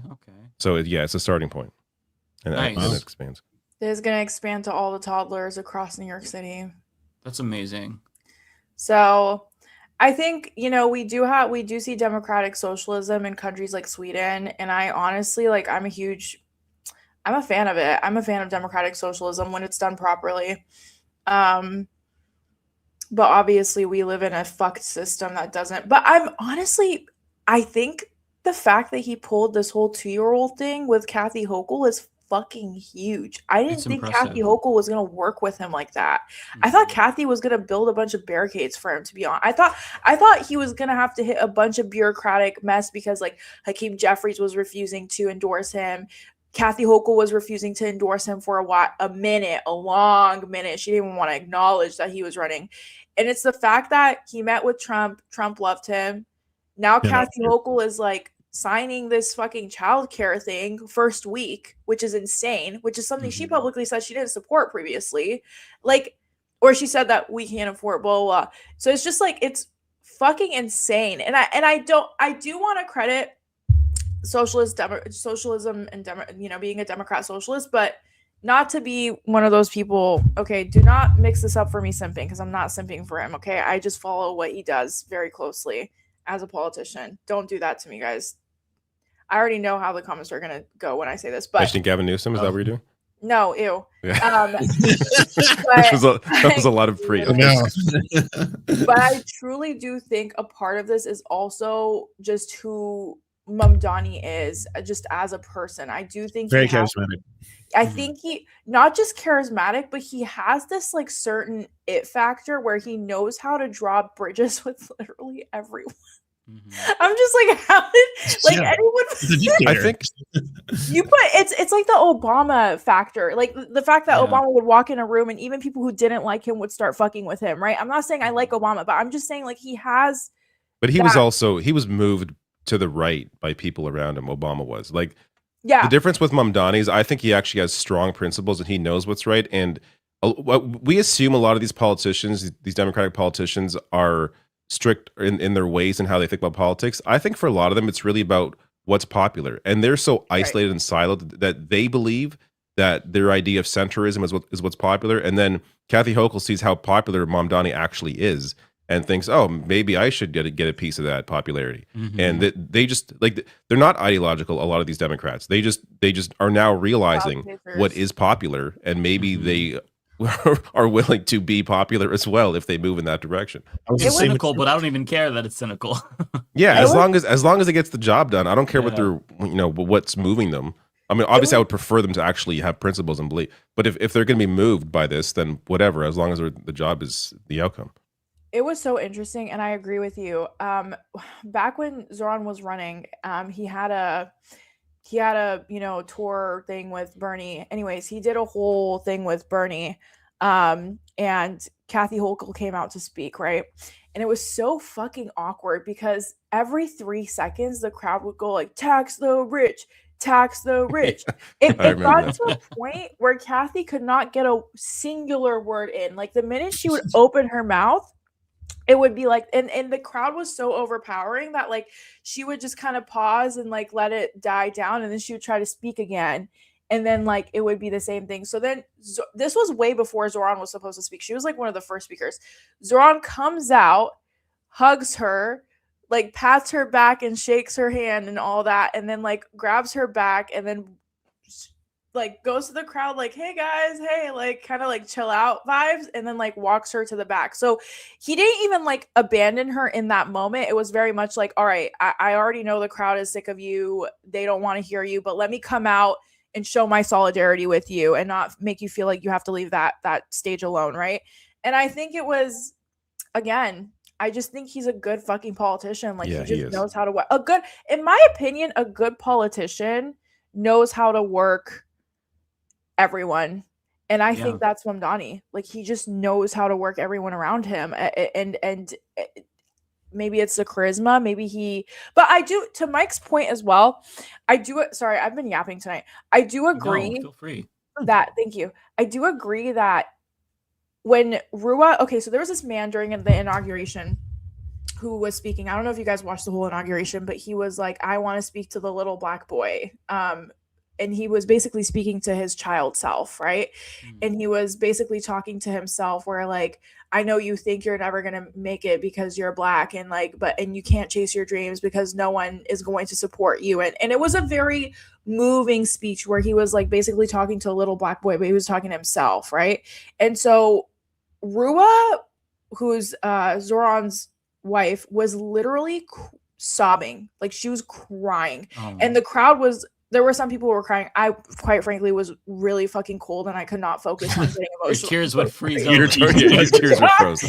I was a California girl. It was very moving, but I was so cold. I just could not. Like I was just so focused on staying alive. And you could just see Zoran's face, just like, I just think both of them as a couple, like they just seem like they mean what they say. They have real convictions. They have real convictions. Which we never see. Exactly. Especially in a talented politician. Like Mamdani has what Bernie needed to win the election. Yes. Yeah. Like exactly. Bernie doesn't have, and I relate to Bernie in that way. Like I don't call you on your birthday either and say happy birthday. Like that's a quote from him in the New York Times interview. Like he's like, I won't call you on your birthday.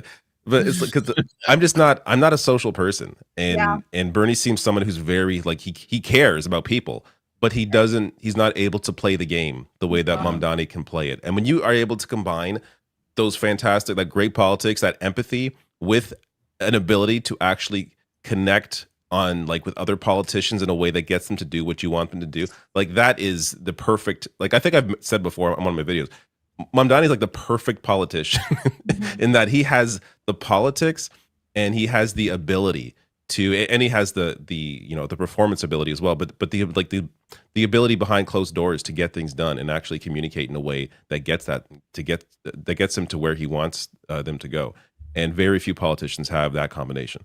Yeah. And just like being personable and making these connections with other politicians, that really is a large portion of politics. And to your point, Bernie didn't really play that game. Like there's a lot of people who emphasized how important it was for Bernie, like pre-2020, to form a relationship with Jim Clyburn, who was, ideologically opposed to everything, but he was somebody who could have been persuaded potentially to support him if he really like made the effort to like make himself present, in his district and just to get to know him. And like, I don't know if that would have done anything, but like, I think that putting in that groundwork to really like get to know people as horrible as it sounds to me, it's so important. No, it is. And Bernie, it's kind of like an open secret that Bernie's kind of a grump. Like I've for sure. spoken to multiple people who have worked on his campaigns, and like it's just everyone just knows I went to another old man. He's a curmudgeon. Right. He's been this for like 40 years going at the same thing, getting nothing accomplished. I'd be exhausted at this point. But I will say though, there was video of Bernie when AOC and Mamdani were speaking, and that's the first time I've ever seen him look genuinely proud. Like that man always looks like he's miserable. He was just like, he had the biggest smile on his face, and I like, it was one of those moments where it was like, you're finally seeing the fruits of your Exactly. at 80 years of age. It took a while, but here is you got like, one. He knows he's like leaving a legacy. Like this is the impact he's had on people. Like this is great. And truly, okay, so I know we talked a lot about doomer shit. I want to talk about like hope real quick, right? No, please give us Please, hope. yes. Please, Ariana. So the era of the progressive congressional people who came in, so when we're talking about the squad, right, like AOC, the OG progressives, right, they came during the their influx came in during the midterms during Trump's first election. That was our first wave of like our socialist Democrats, or quote socialist progressive Democrats in Congress, right? And I think with Mamdani and his cabinet, which is full, I mean, if you guys look at his cabinet, it's insane, just full of leftists, full of abolitionists, full of people that just are truly leftist to their core, right? And have done a lot of work for the community. Now we're hitting another midterm. Trump has gone 10 times harder than his last time. There have already been over 10,000 people across the country when he won his primary alone who applied to run for office for local and federal government. And I'm assuming that when he won, and progressively throughout the months that we go on, there's going to be more and more and more people who are going to get activated and actually run for office.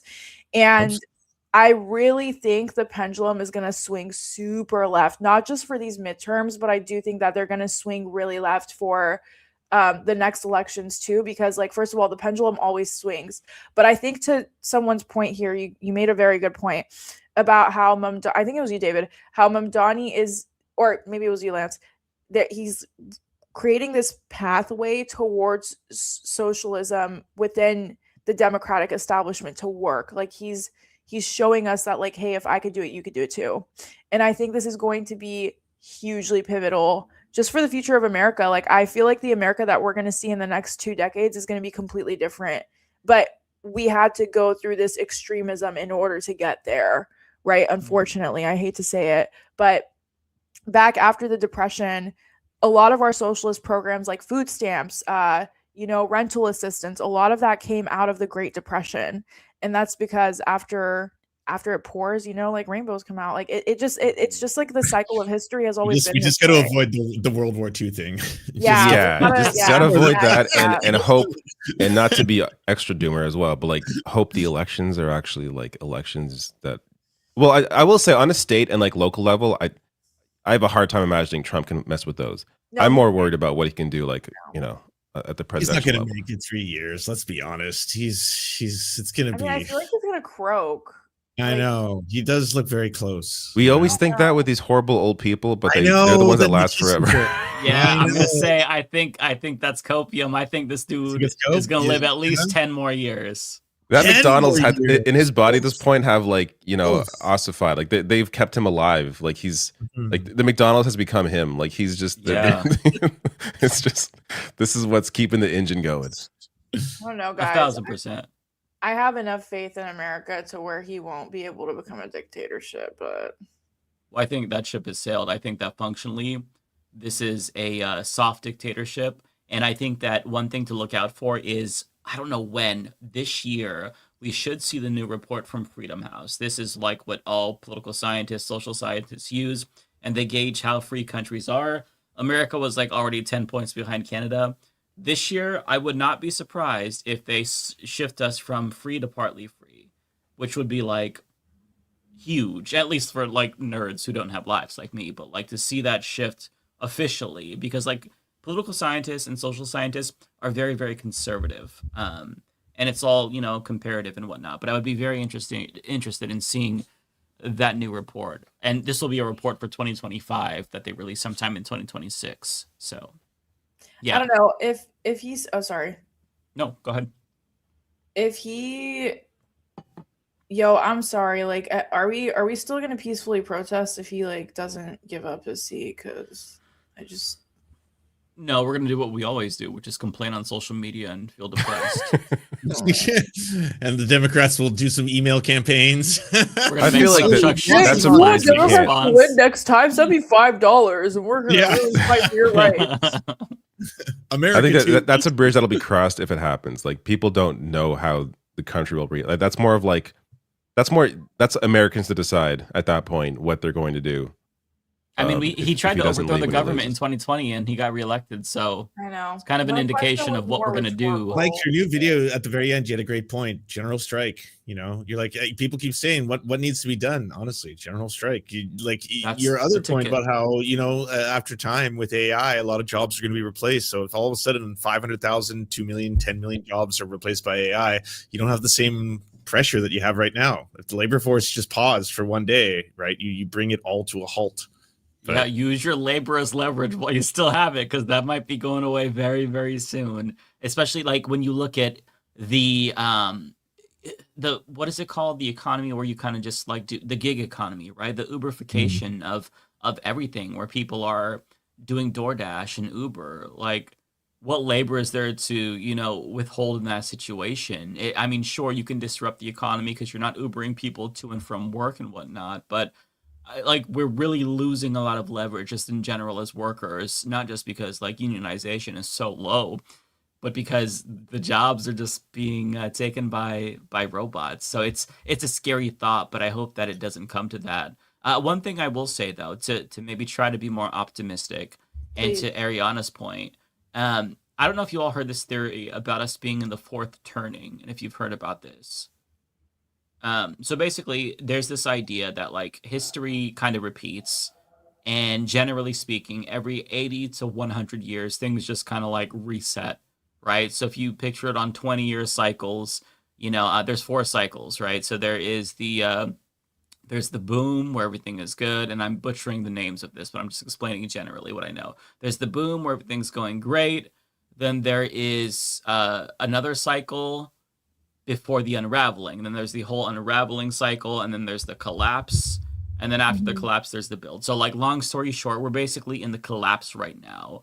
And, if history holds, then there will be a boom after this, where there's this like rebound of civil liberties and civil rights and worker rights and the social safety net and, economic security and whatnot.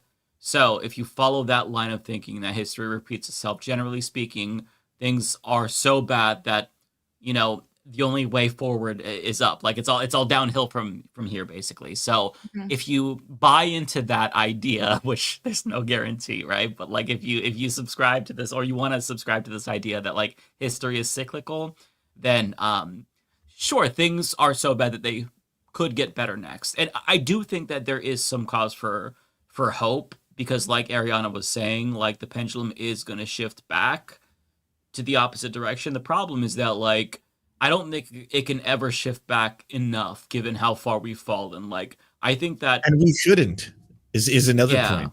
We like, no, honestly, like this idea now, it's like things are so bad. I was like, we should start dreaming of a better world. I think a lot of people now are waking up like, wow, so international law doesn't matter. Laws don't matter to the rich. The powerful can get away with rape, pedophilia, bombing, imperialism. And it was like, we should be working on a better project than this. The system working as is pretty fucking shit, right? And we can imagine more. Like, people should look at this, even though it is a horrifying time, as a hopeful time, because like, it's like Michael Brooks used to say, a better world is possible. We have to build it. That idea, like, why not start imagining big? Other countries did. Like, we wouldn't be talking about places like China in the same way we do now. 10 years ago, they were the most evil empire on the planet. They were the evil country that was going to dominate the entire world. And now they're like, we make batteries and solar power. Like their electric cars are so good that they're banned here. Like they're 100% tariffs because they would destroy every other car manufacturer. Yeah. They're living in the future right now. We're living in 1930s Germany right now. I think that cycle is correct generally. I would say though, not to put a wet blanket on this, climate change is kind of like that puts an end to whatever the fuck comes. Like at some point, I'm sure we can get another good 100 years out of this earth. At that point, like it's going to be. There's going to be like I don't get too negative here, but that's why we need. There's going to be a population decrease. Let's just say, people will live on, but there's going to be mass migration because parts of this earth will be unlivable completely. Yes, that's something to water or too hot. Definitely keep in mind. And I did a video on this over the holidays. I released it. It's about how it's a very, very encouraging video about how turbocharged fascism is inevitable due to climate change. Great, thank you. If we don't fix climate change. So check that out if you want to get in a good mood. But one thing I will say about like the pendulum is that like things have swung so far in like the bad direction that the pendulum has to swing so far in the opposite direction that like every conservative is in agony from the level of progress that we're seeing. Like I will not be satisfied unless the 2028 Democratic Party nominee is a fucking communist from outer space, who's an immigrant, who's trans, who is like fucking the most wokest motherfucker, so woke they can rip a hole in the space-time continuum. Like, I want them to go so far in the opposite direction, to yank the Overton window to the left, that there's no coming back. No, it has to be. Listen, I'm talking about like all of us get septum rings, dye our hair blue. I don't give a fuck. Like we got to go so far back in that opposite Everybody has to be direction. at least bi. Yes. Yeah, at yes. least minimum. Legally, you have to be bi or you go to jail. Like we Watch actually Heated need Rivalry. If you need some help, it'll help you out. Go watch Heated Rivalry. I gotta Wait, watch did it it. help you out, Lance? Well, I mean, I was already. I don't think there, Lance so needed he help. was more- yeah. But it is actually an entertaining show in terms of like that culture, especially hockey culture and sports culture, is usually very heterosexual. Dude, I've been male-dominated begging my almost. friends to go to a hockey game. Like, I want a bag of Hockey hockey. is the, in my opinion, I mean, Oh, obviously I'm biased here. I got a Leafs hat back there, but it is the best sport to watch live. Like it is endlessly. But Oh, it's so high paced, eh? It all just my goes back partner, and- who does not watch sports at all, is not into sports, doesn't watch hockey on TV, like loves watching hockey live. Like we've gone twice for my birthday. She loves it. Too, or is it like What? It's very fast. It's very fast. Yeah, that's why it's entertaining. It's very quick. It's watching a bunch of professional athletes on skates going as fast and hard as they can at each other while also trying to dance around each other. It's like ballet and fighting on ice, moving as quickly as it can. Yeah. yes. I agree. Lots As of somebody skill. who's not very sports oriented, hockey is like the one thing that I find entertaining. The one sport that I find entertaining. I used to play hockey video games and stuff as a kid and watch the Mighty Oh, Ducks nice. and stuff. NHL And I 94? I even wanted to be a hockey player, but as an American, that was not an option in third grade. So, Wow. the rollerblades that I bought and the hockey stick that my brother Really? used for me. I don't know if you're that into it. Yeah, my brother bought me a hockey stick and shit, so I'd play like street hockey by myself. And eventually that just turned into me like fagging out doing ballet and my roller skates, but figure skating and stuff. But I was really into hockey for a little bit. damn, Space Cakes just said Ariana contributes nothing. I'm done. See you next week. Bro, I Space thought I Cakes. actually cooked today. I actually thought I'm over here sitting thinking I was cooking today with all I denounced that viewer. information. Yeah, Well- Space Cakes, I need you to listen very carefully to me. Like lean in close, put your ear up to the speaker.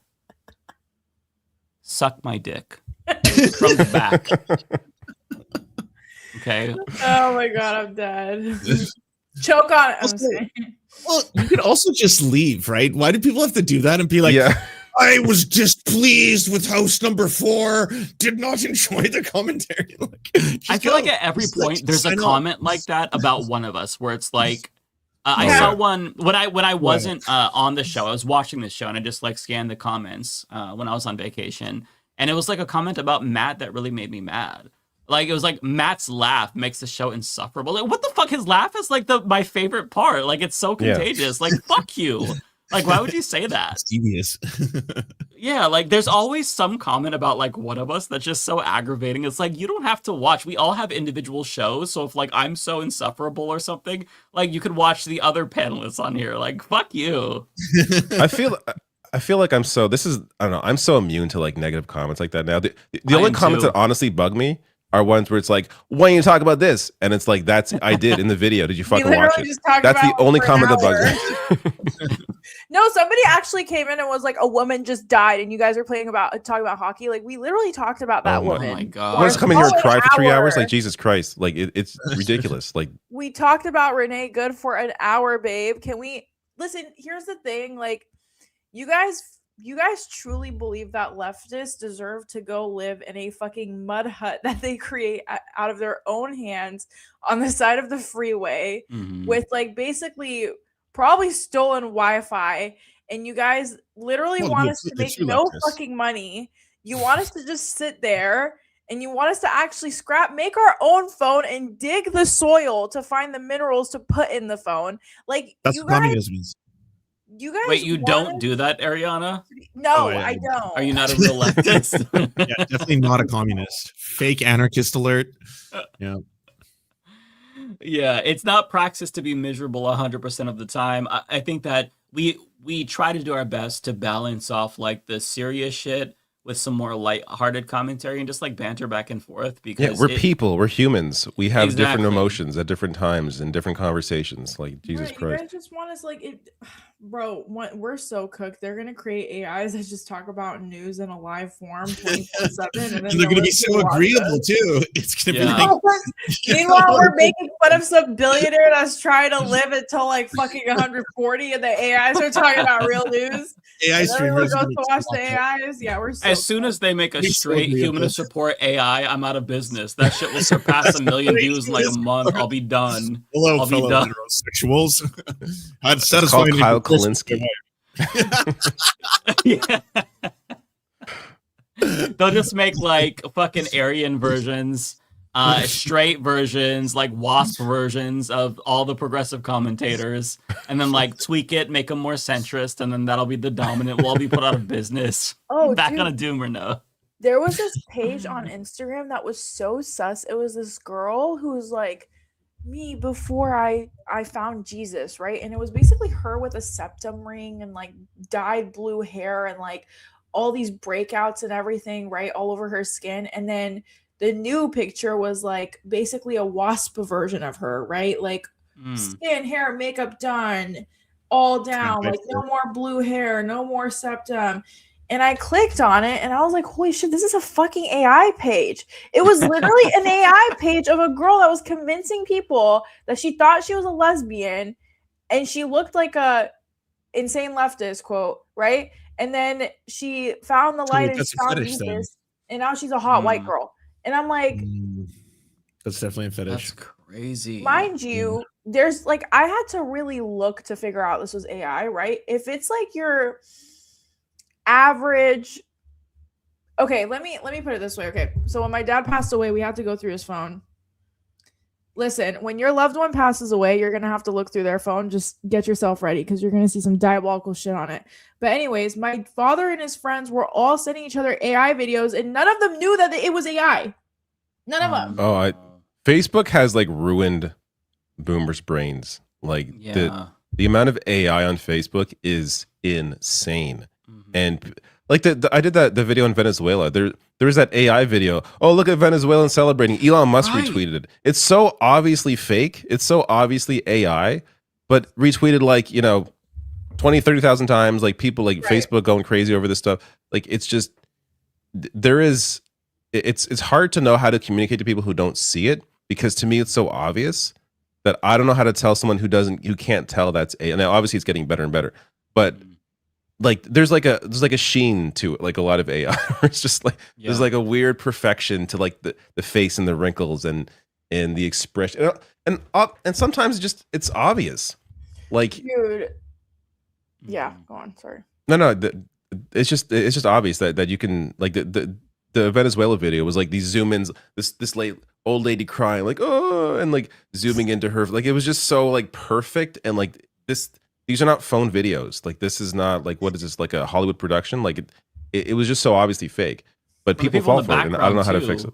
They were like the dead giveaway with like the 2 frames, like hands going up and down as well. There are like, things that like in video games where like the crowd and they're just Street Fighter 2 on Super Nintendo. Yeah, they're just like 2 animations.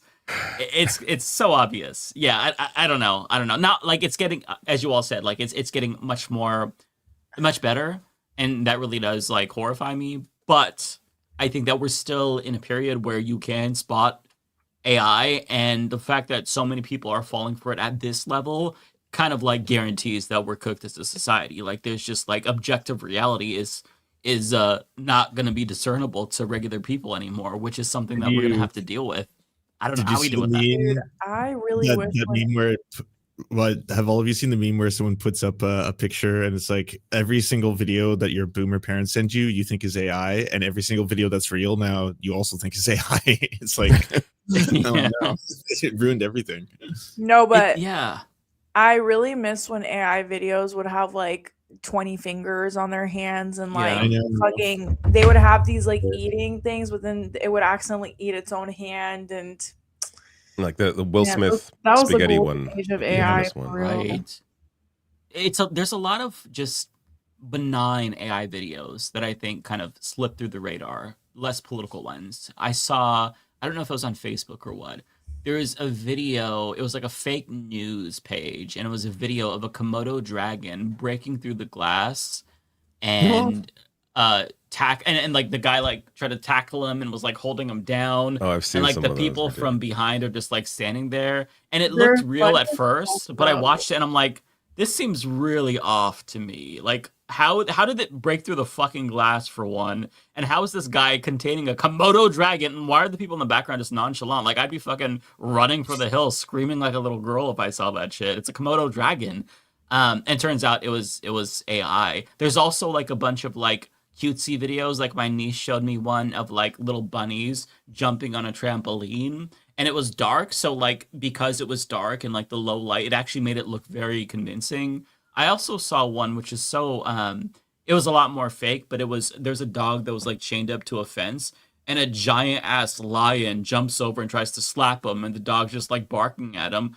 And I'm like, okay, do they have lions in like North Dakota? Is this gonna really I mean, I'm sure it will fool people, but like it's very, I don't know. Those are the ones like the ones that are seemingly like benign are gonna be the ones that really proliferate at first. But I mean, the government, they're gonna be the ones that put out some fucking like Hollywood quality AI shit to like manufacture consent. Not that they even care about manufacturing consent anymore, but if they wanted to, goddamn, this could be really, really used for They don't nefarious even need purposes. to, though. Doesn't Trump get fooled by like they show him like regular like AI videos, and then he's like, "Oh, that's a real thing that happened," and then he governs accordingly. I mean, like He they lie about AI videos we know are real. Like Yeah. Right. again, the video in Minneapolis, like we saw that this guy was not hit, and he's like, maybe he was hit, he's in the hospital. Like they didn't have to even use Right. AI for that. He just lies. Like, Did you see he tweeted out on Truth Social, he retweeted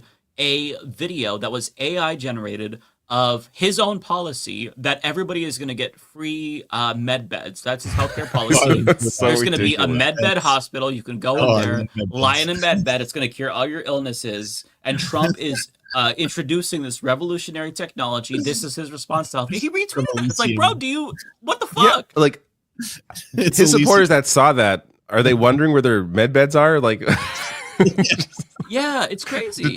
do they just forget the next day what they saw? But like in his mentality as well, like it's be like me retweeting an AI video of me I like think fucking shitting my pants or something. Like I don't remember doing that. I'm like, what the fuck? but it's real. I think at this point, if there is any brain left in him, he knows his supporters are so fucking stupid that it doesn't matter. That's why he can lie about a video we're all seeing. That's why he can retweet shit that is not real. Because he does. Where's the repercussions for him? He's faced none. They both don't Think of care. everything in his life that he has done, like before he was president to now. Like is there anyone else on earth who has gotten away with as much as he has? No, never. So why would he feel any hesitation to say anything, do anything? Like he doesn't know what repercussions are. At some point, like I gotta believe in karma. Like at some point, they're jail, like something. It just doesn't make any sense that someone go through life like this. No one else is this is Teflon Don. Like it's crazy.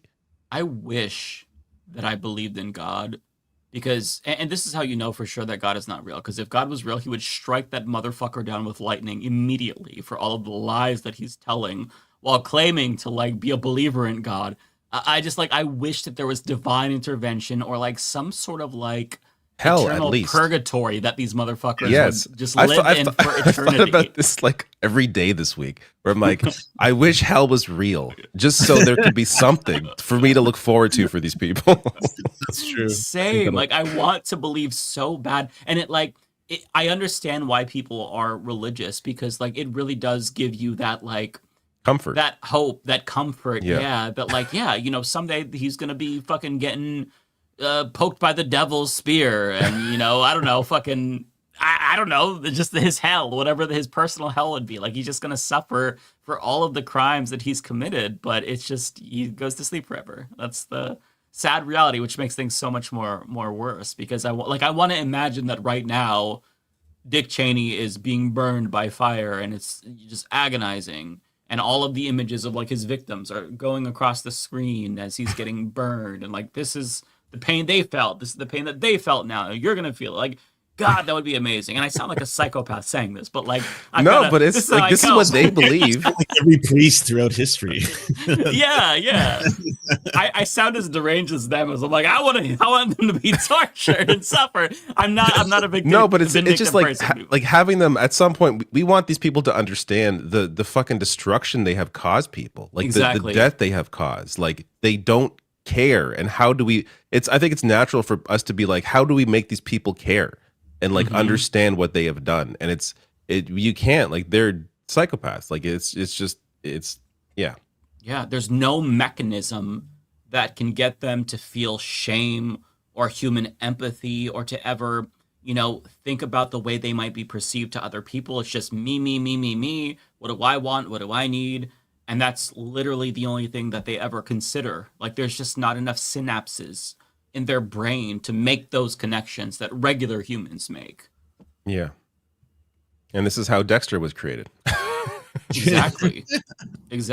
What if there was someone who showed these horrible people what they did? That's true. But even he, as like a psychopath, as an admitted psychopath who didn't have the capacity to feel emotions, like, he had his code, right, where he would only go after. And then it kind of went off the rails at some point. He fucked up. It was good for 4 seasons though. And then actually, I got to say, the show that, like, the new season that came back, where he, like, apparently, not to spoil the end of the other season that came back, because there was like when he was like in New York in the snow, and then he came back, and then that ended a certain way. I don't want to spoil, but then he comes back again. The recent season is actually pretty good.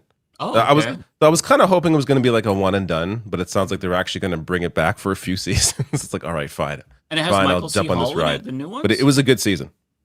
Oh, okay. Yeah, worth watching, I would say. I liked the Dexter New Blood from a couple of years ago when his son was that's like the an adult. only one I actually haven't watched. Like that. Oh, it's great. That's what with like the young actor, right? That like plays Dexter. No, that's with actual Michael C. Hall. Oh and no, his sorry. son. So yeah, that one I watched. There was one okay. after that where they did like a prequel where it was like a different actor playing that's him the as like one a I younger haven't seen. version of him. That one I didn't see. But then there's one after that that came out last year. That is actually pretty good. Oh, okay. Yeah, that was a great show. It did really go off the rails. Oh yeah. I don't like how in like season 7, he kind of abandoned the code, and his kid was so annoying. Like, I remember this weird ass scene where I don't even know. His son was on a treadmill or something. It's like toddler, and like he just fell and like exploded. Like I don't remember that at all. He didn't explode literally, but like no spoilers.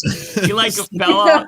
I gotta find the video. Like, I remember there's something in there that was so bizarre that it stood out to me. I'm like, bro, this kid like fell off a treadmill and like fucking got yeeted. Like, what am I watching? I don't. Let me see if I can. Sounds I don't way remember. better. The one that I remember where I'm like, what the fuck is the show? Is the season where his stepsister thought that she may be falling in love with him, and this is after like so 7 weird. seasons. That was so weird. Yeah, wasn't that like why? Like, why did the writers do I was this? like, where the fuck is this going? They really ran out of ideas.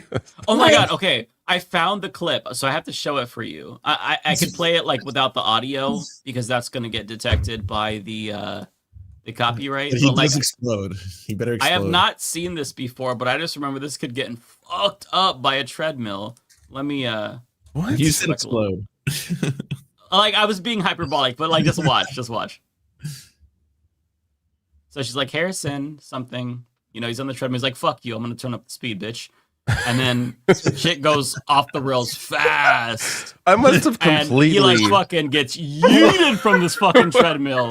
This is like a WB show. Like, what is this? Look at all the blood. Like, what the fuck? Like, I remember like thinking, what the fuck did I just watch? Oh, that is so stupid. Like, how does he go from running and then he falls and then his neck is bloody? Like, bro, did you get Charlie Kirk? What happened to you? That is why would they do that? That they were just running out. That was the writing, and like later that show should have ended like season 5 with the proper season. Like, season 5 was not good, I don't think. But season 4 was amazing. They could have had like a good wrap up season 5, end of the show, but they weren't like it was AMC, right? Not HBO tends to have not all the time, but tends to have more of a inclination to end a show properly. like I think The Wire ended great. I think 6 Feet Under, in my opinion, is the best ending of any series ever. Like they have some good series that ended, but AMC was just like, no, more seasons, more seasons, more seasons. And they just pump them and out. then they get to the treadmill, and Deb falling in love with him. Like it's just weird shit. Oh God, I forgot about that storyline. For those That was who the haven't worst watched one. the That was show, the worst Deb one is by his far. stepsister. Yeah, That was the storyline. that was the worst one by far. I was like, why do we need to do the incest storyline? I get that they're step siblings. Still, that doesn't make it any less weird. Plus, like, it's one thing to be like, hey, this is like the first season. This is like a part of the show. Like, this is a weird thing in the show. But this is like season 7. We know these established characters. This was never a thing ever. And, like, why introduce this now? So weird. Right. And it irritated me. I'm sorry. This is like we're going on a Dexter tangent. But David brought it up, and now I have to talk about this. I've never been able to vent. No, it's like every season Dexter had to have a new friend who he would like come out to and be like, yeah, I'm a serial killer. Like, bro, can't you just do this shit in the shadows like you've been doing in seasons 1 and 2? Why do you have to tell somebody about it? Like, fuck, this is how you're gonna get caught. This is how you're gonna get caught. You have to stop telling What's people. his name that was so good? Well, actually, Tukes. Jimmy Smits was really good in season 3, I thought. John Lithgow was good in season 4. And then obviously the black John guy Lithgow. who's a detective who's known that Dexter is Snopes.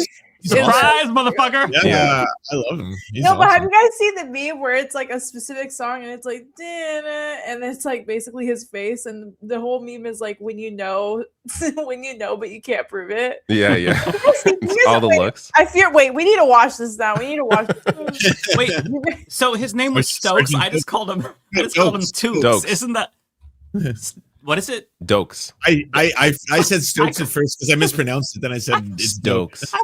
I called him Tukes, which is the Canadian beanie. What the fuck? Tukes. It's the Canadian beanie. It's true.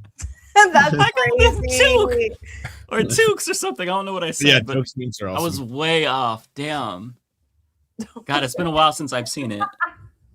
It's been a Did you while. find it? I'm cracking up because I just... I gotta see this video.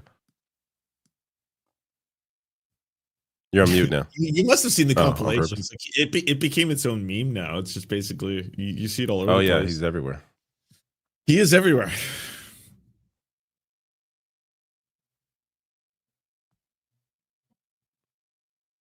Well, I'm ready Alright, to it's do. in the chat. After this, I'm doing It's super in the chats because I'm chat. tired. Yeah. All right, I'll pull it in.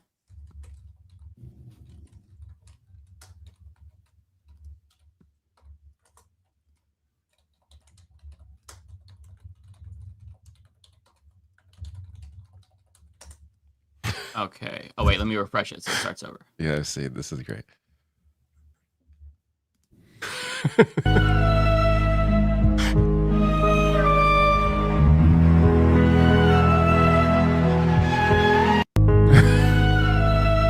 And you could use that for pretty like much anything. everyone's been redoing it for their sector. Like, oh, when you know something, it's just like, Yeah, you could apply that to like argument. anything. Huh?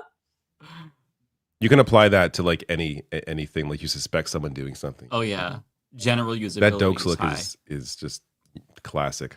He's amazing. Thought it was All right. I am doing some super no, chat. it's Let's his do bedtime supers. Chat.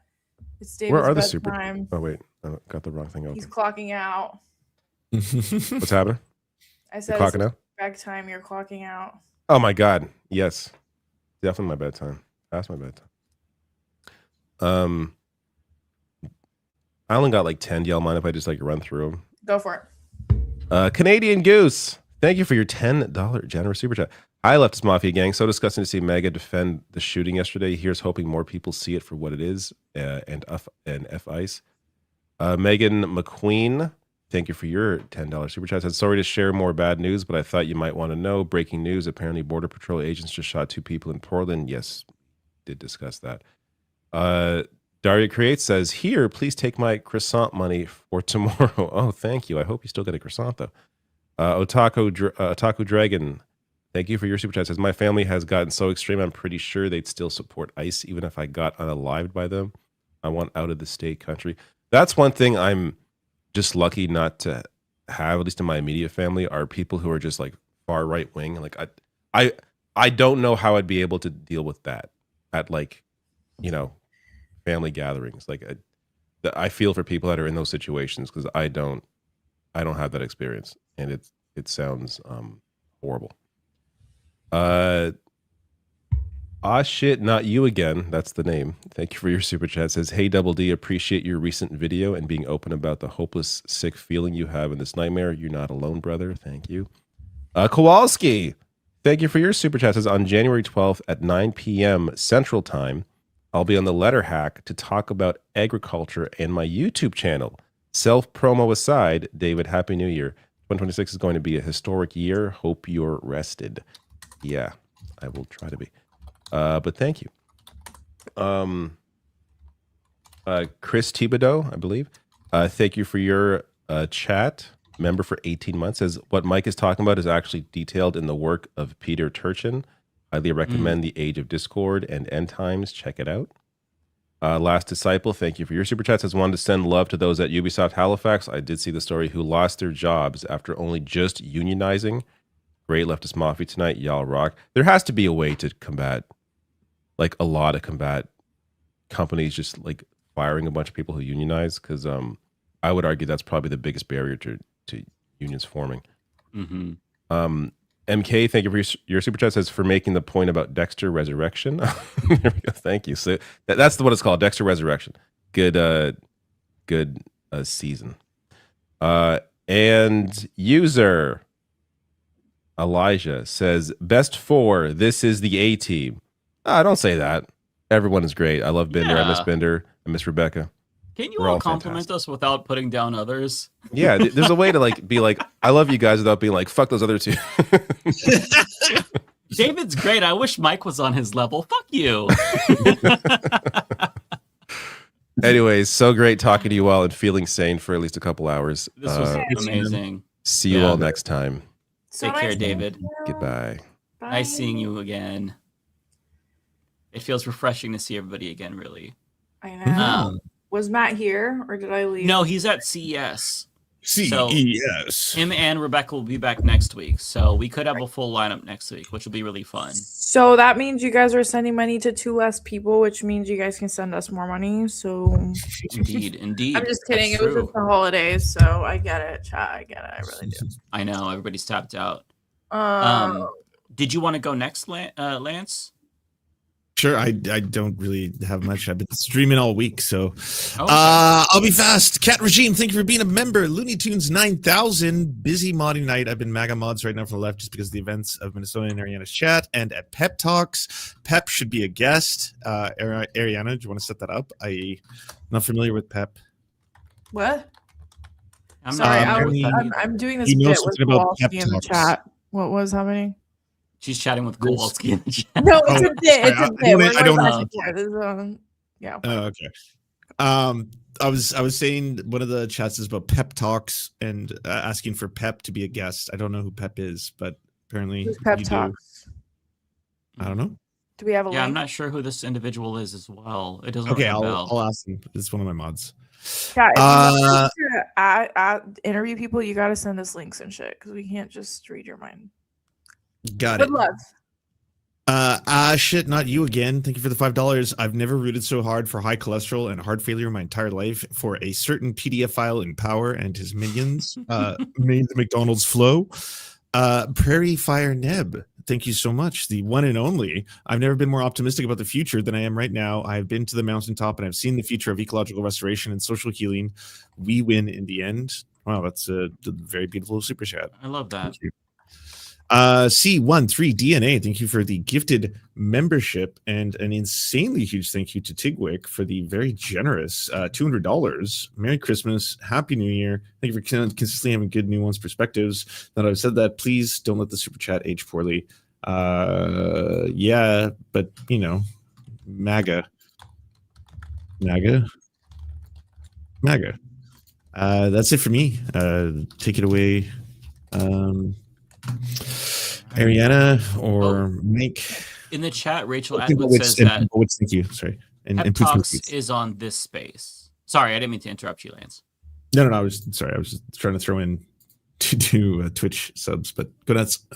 Oh, okay, yeah. So they're on this space. So Okay, that gives us something to work with. We can find them. Maybe I do know them then. Maybe I just didn't know that was their name, but I'm sure I recognize their face if they're on this space. Ariana, did you want to go next? Mhm. Or did you want me to read some and then you go? What would you prefer? I can go right now. If that's okay. I'll I pull didn't up the get that first many. one that I see from you. I think that 20th Century Yes. is... Okay, 20th is that your first one? Century. Thank you so much for the $10. I really appreciate you. Thanks for being here. Looney Tunes, welcome back, Ari. Ever since you've been gone, I hit 1K subscribers last night. Love you. Oh my god, congratulations, What? Looney Tunes. What's Looney Tunes channel? Oh, yeah. I didn't know they had a channel. I have no clue, but you guys should all go What? check it out. Yeah, I'll search for that, Looney Tunes. Yeah, definitely do that. Max left. Welcome back, everyone. Happy, sad New Year. Fuck ice. I know. Happy New Year. Fuck ice. Thank you so much, Nintendo Gaming, for being a member for 3 months. US liking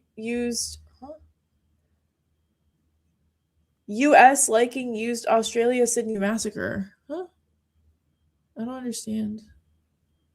There's a comparison being made of sorts, but I'm a little fuzzy on the specifics. Okay. I think maybe there's like an autocorrect somewhere in there that messed up what they were trying to say. No worries. All good.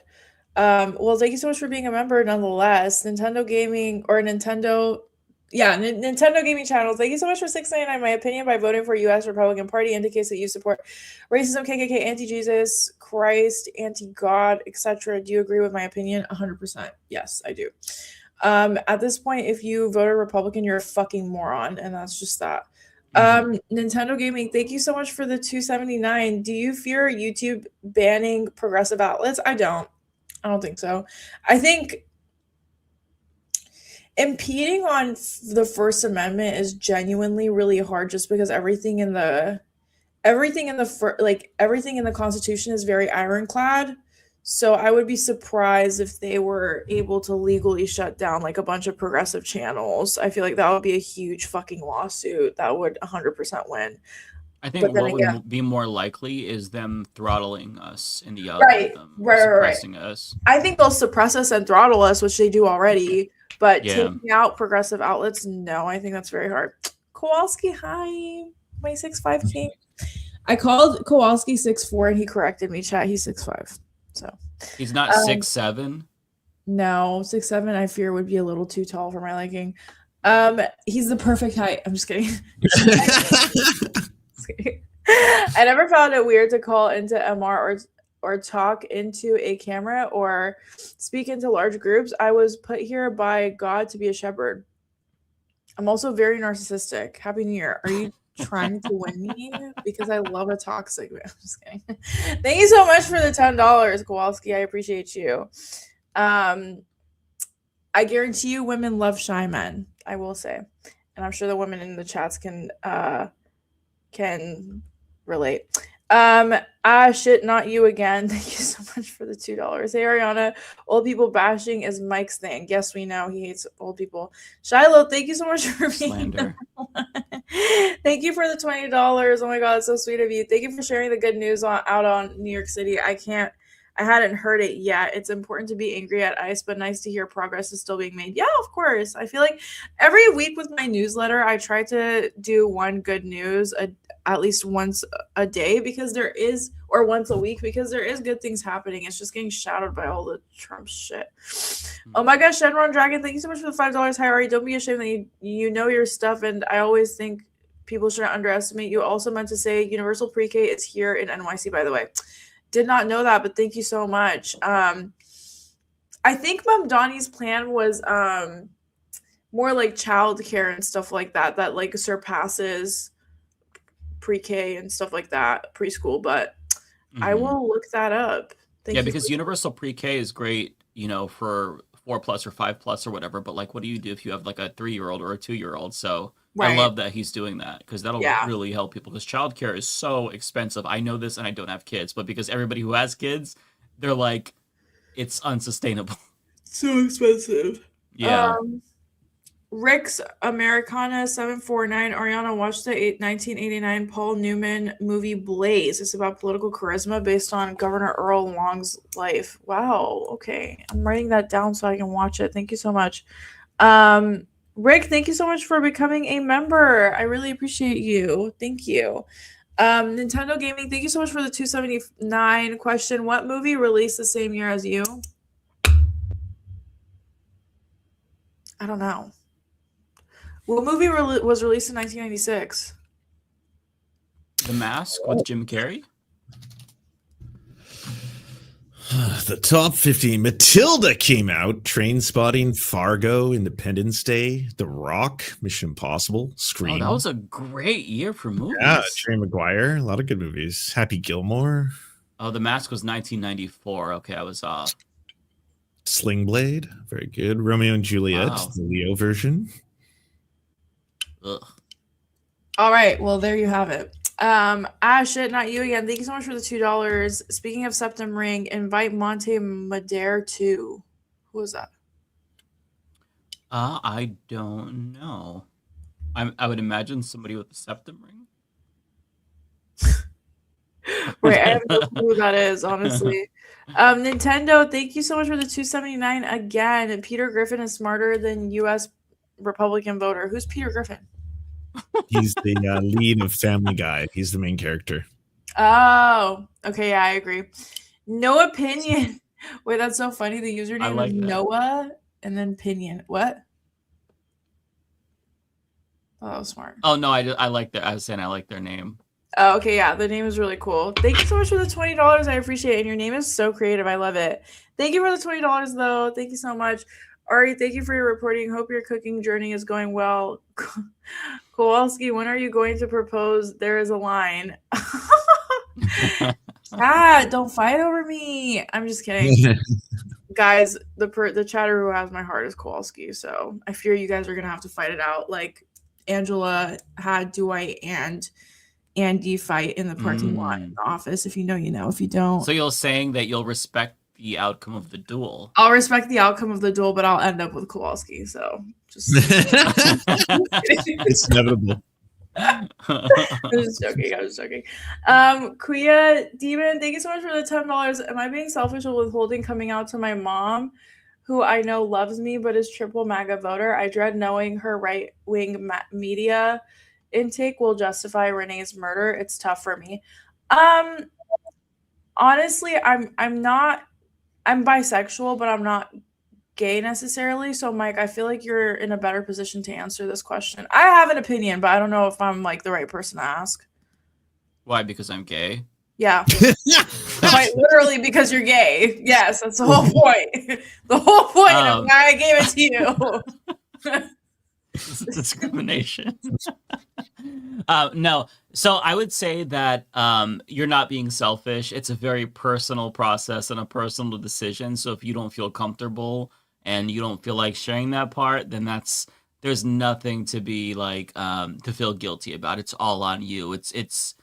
This is your life, your decision, and if you just feel like she's not a safe person to come out to, even if she is accepting, then I feel like that's your choice. That's your choice. So I wouldn't feel bad about that. Yeah, I actually agree too. I feel like what really has helped my queer friends is just having like godparents who not necessarily like assigned godparents, but people who kind of like take in that motherly fatherly role in their life and like can give them that kind of love and support that they need from like a fatherly motherly figure. So I feel like that could help a lot too. But I feel like you coming out should just really only be based on your own, like, yes, be selfish about it because that's about your own mental well-being, right? And if you feel like you're in a space where you wouldn't be able to handle that kind of rejection well, because a parental rejection is the hardest rejection to really cope with, then be selfish. Don't tell her. She doesn't need to know. It's not her business what you do on your free time. But exactly. It's a beautiful thing to do. Coming out is the most liberating feeling in the world, but it's something that you can't undo. So you want to be sure that you're in a predicament where, you're going to be safe and you're not going to subject yourself to somebody whose opinions could be manipulated. I say that because, I have MAGA family members who like went back and forth where they're like, okay, I reject you. No, I accept you. Now I reject you because I'm going back to church again. And, it's like, so I understand why there's that hesitation there, and I think it's not something that you should beat yourself up over. I think it's something that you are right to be cautious about, because somebody who's a triple trumper, their morals are certainly questionable, right? I mean, sure, I'm sure as a mom, she's like a good mom to you, but like just in terms of like her political beliefs, I don't blame you one bit for like being a little bit hesitant there.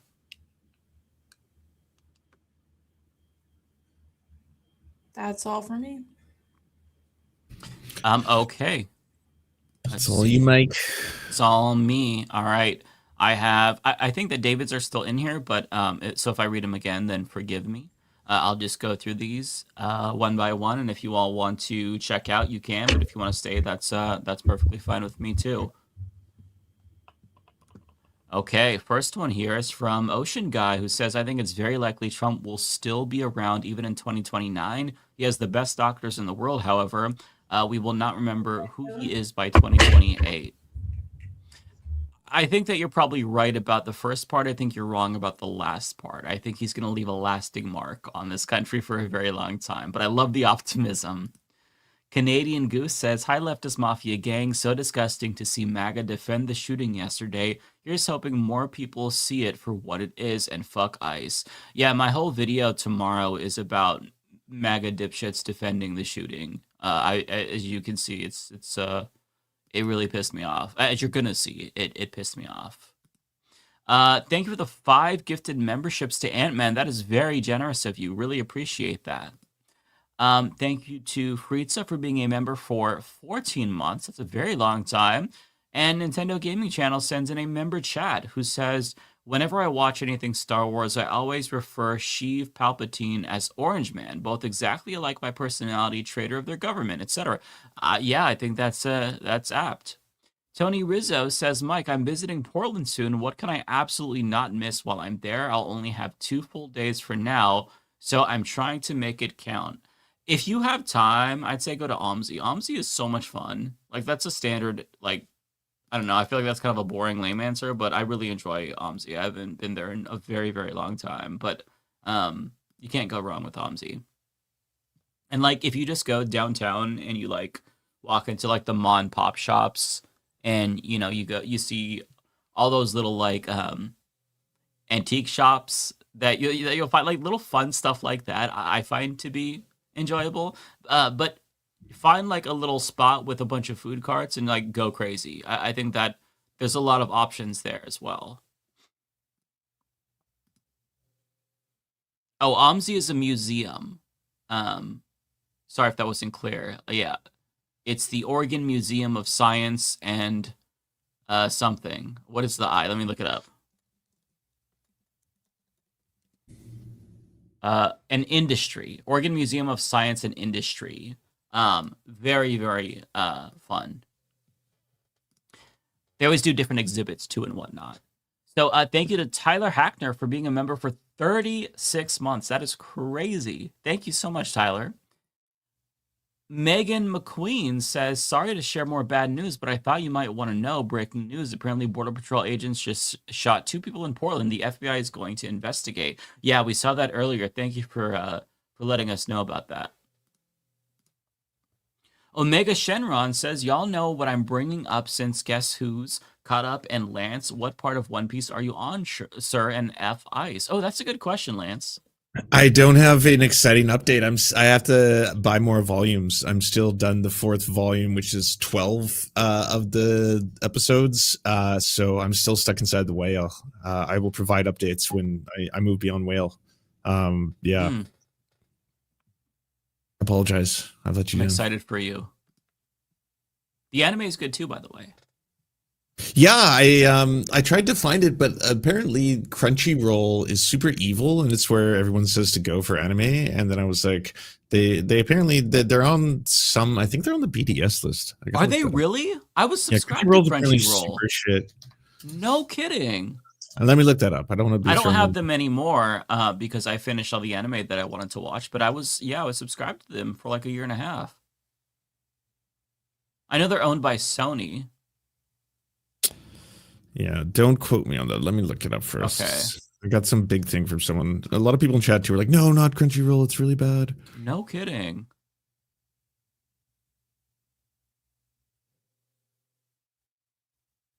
Well, you should subscribe to Netflix and watch it. They're a much more ethical company. It is basically on a lot more. I'm not sure what the options are in Canada, but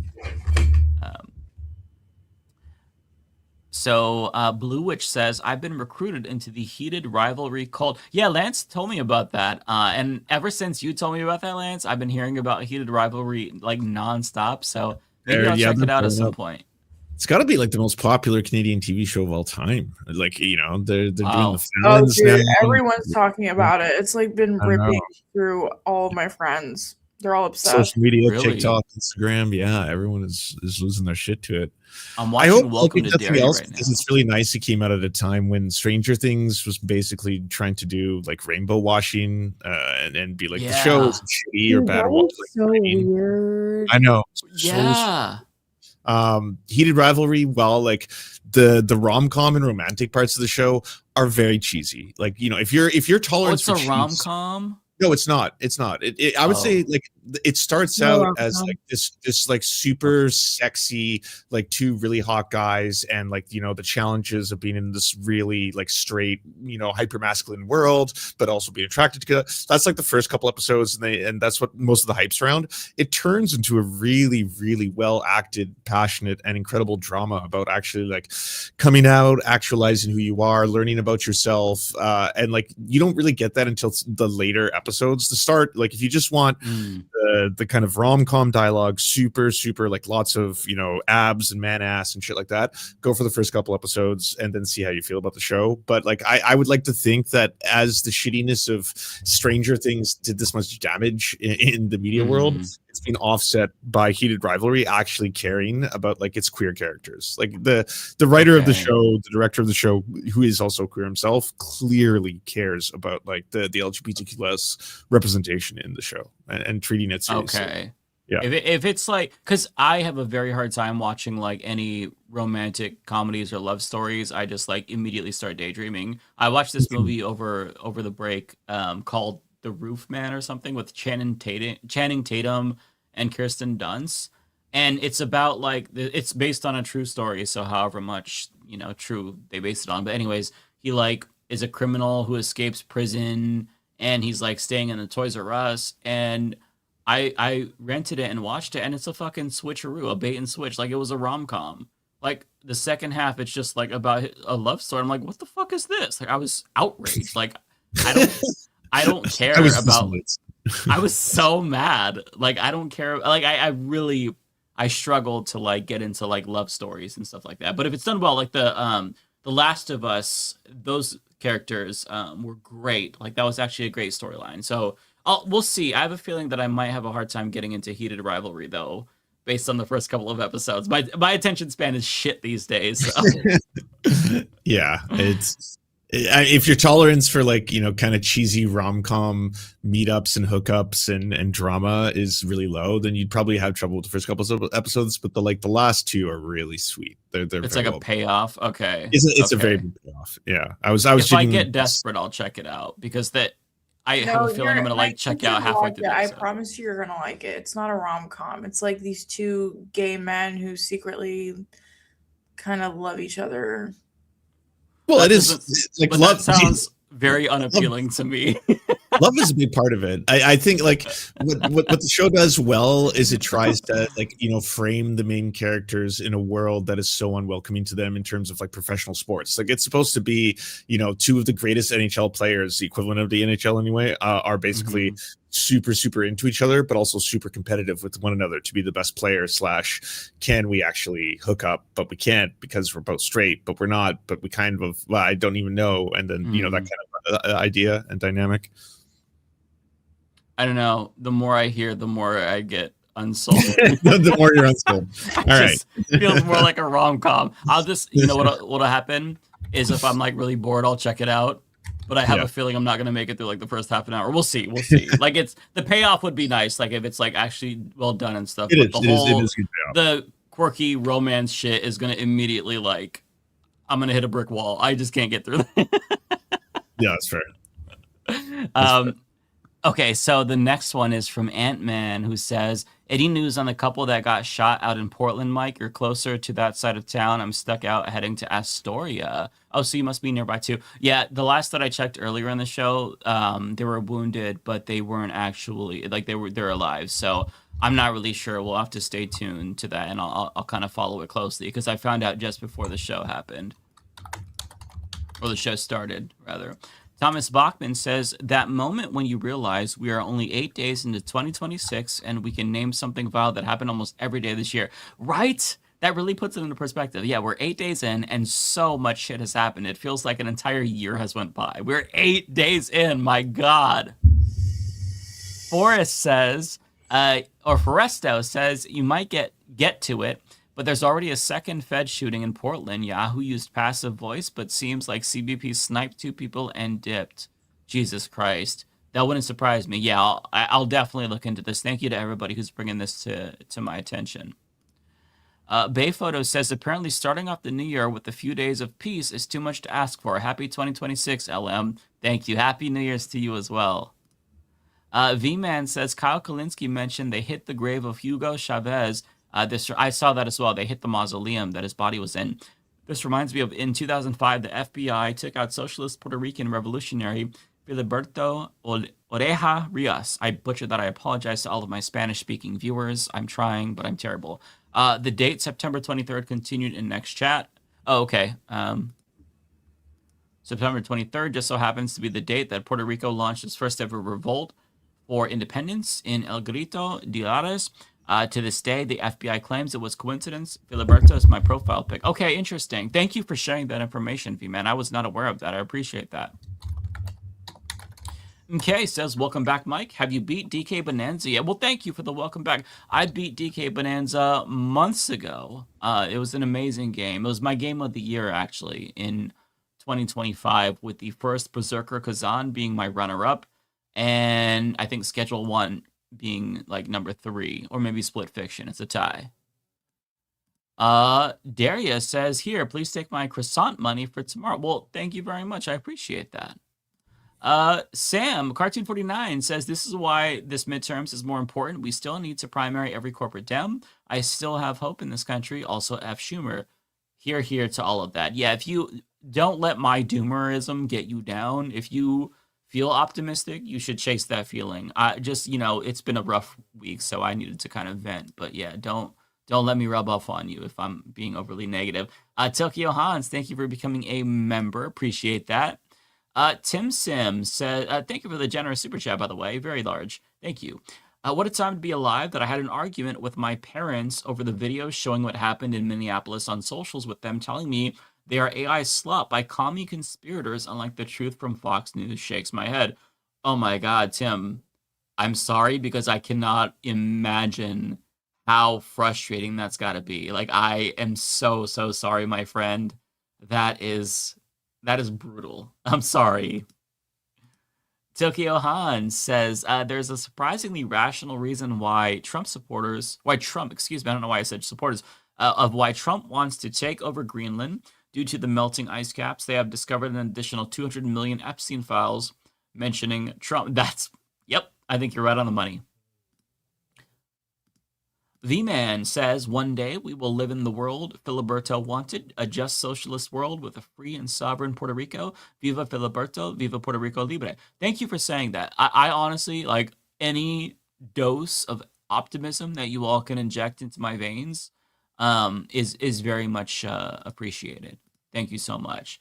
Susan says, if we are 1930s Germany now, which country will be 1945 USA? Yeah. That's a good question. If I had to guess, I'd say China right now is looking like they're going to emerge as the top dog. Rolando says the litmus test for 28 Dem primary candidates is how they respond to the question of abolishing ICE. If anyone is hesitant on this, they are not it. Yeah, 100%. And we need to know that they're going to prosecute people in this regime and the ICE criminals as well. Ben Riley says, can you get Dan Kovalik on? Their book, The Plot to Overthrow Venezuela, How the U.S. is Orchestrating a Coup for Oil, is really good. I have not heard of their book, but let me look into that. Yeah, that seems like that would be of interest given the news cycle. So yeah, let me look into that and look them up. Sam, Cartoon49 says, thoughts on Riley Gaines' Grifter Exposed story. Also, you should check out Pablo Torre, one who did the report. I saw that. I have not had the chance to watch it. It's really but good. Now that you reminded me, I do want to see that. So it was Pablo Torre. Let me subscribe really quick now that I remember. Because, yeah, I know great. people were talking about Really good that. mainstream channel. Okay, nice. Pablo Torre finds out, is this it? Mm-hmm. Okay, subscribing right now. Perfect. All right. So Dirty Pirate says all the people defending the jackbooted thug are the same people Orange Hitler was talking about when he said he could shoot someone in the middle of Fifth Avenue and not lose any supporters. That's such a great point. Because yeah, that turned out to be absolutely correct. Not him shooting somebody, but somebody shooting somebody. And yeah, ICE not losing any support from them. At least, it still holds. It's crazy. Otaku Dragon says, my family has gotten so extreme, I'm pretty sure they'd still support ICE even if I got unalived by them. I want out of the state country.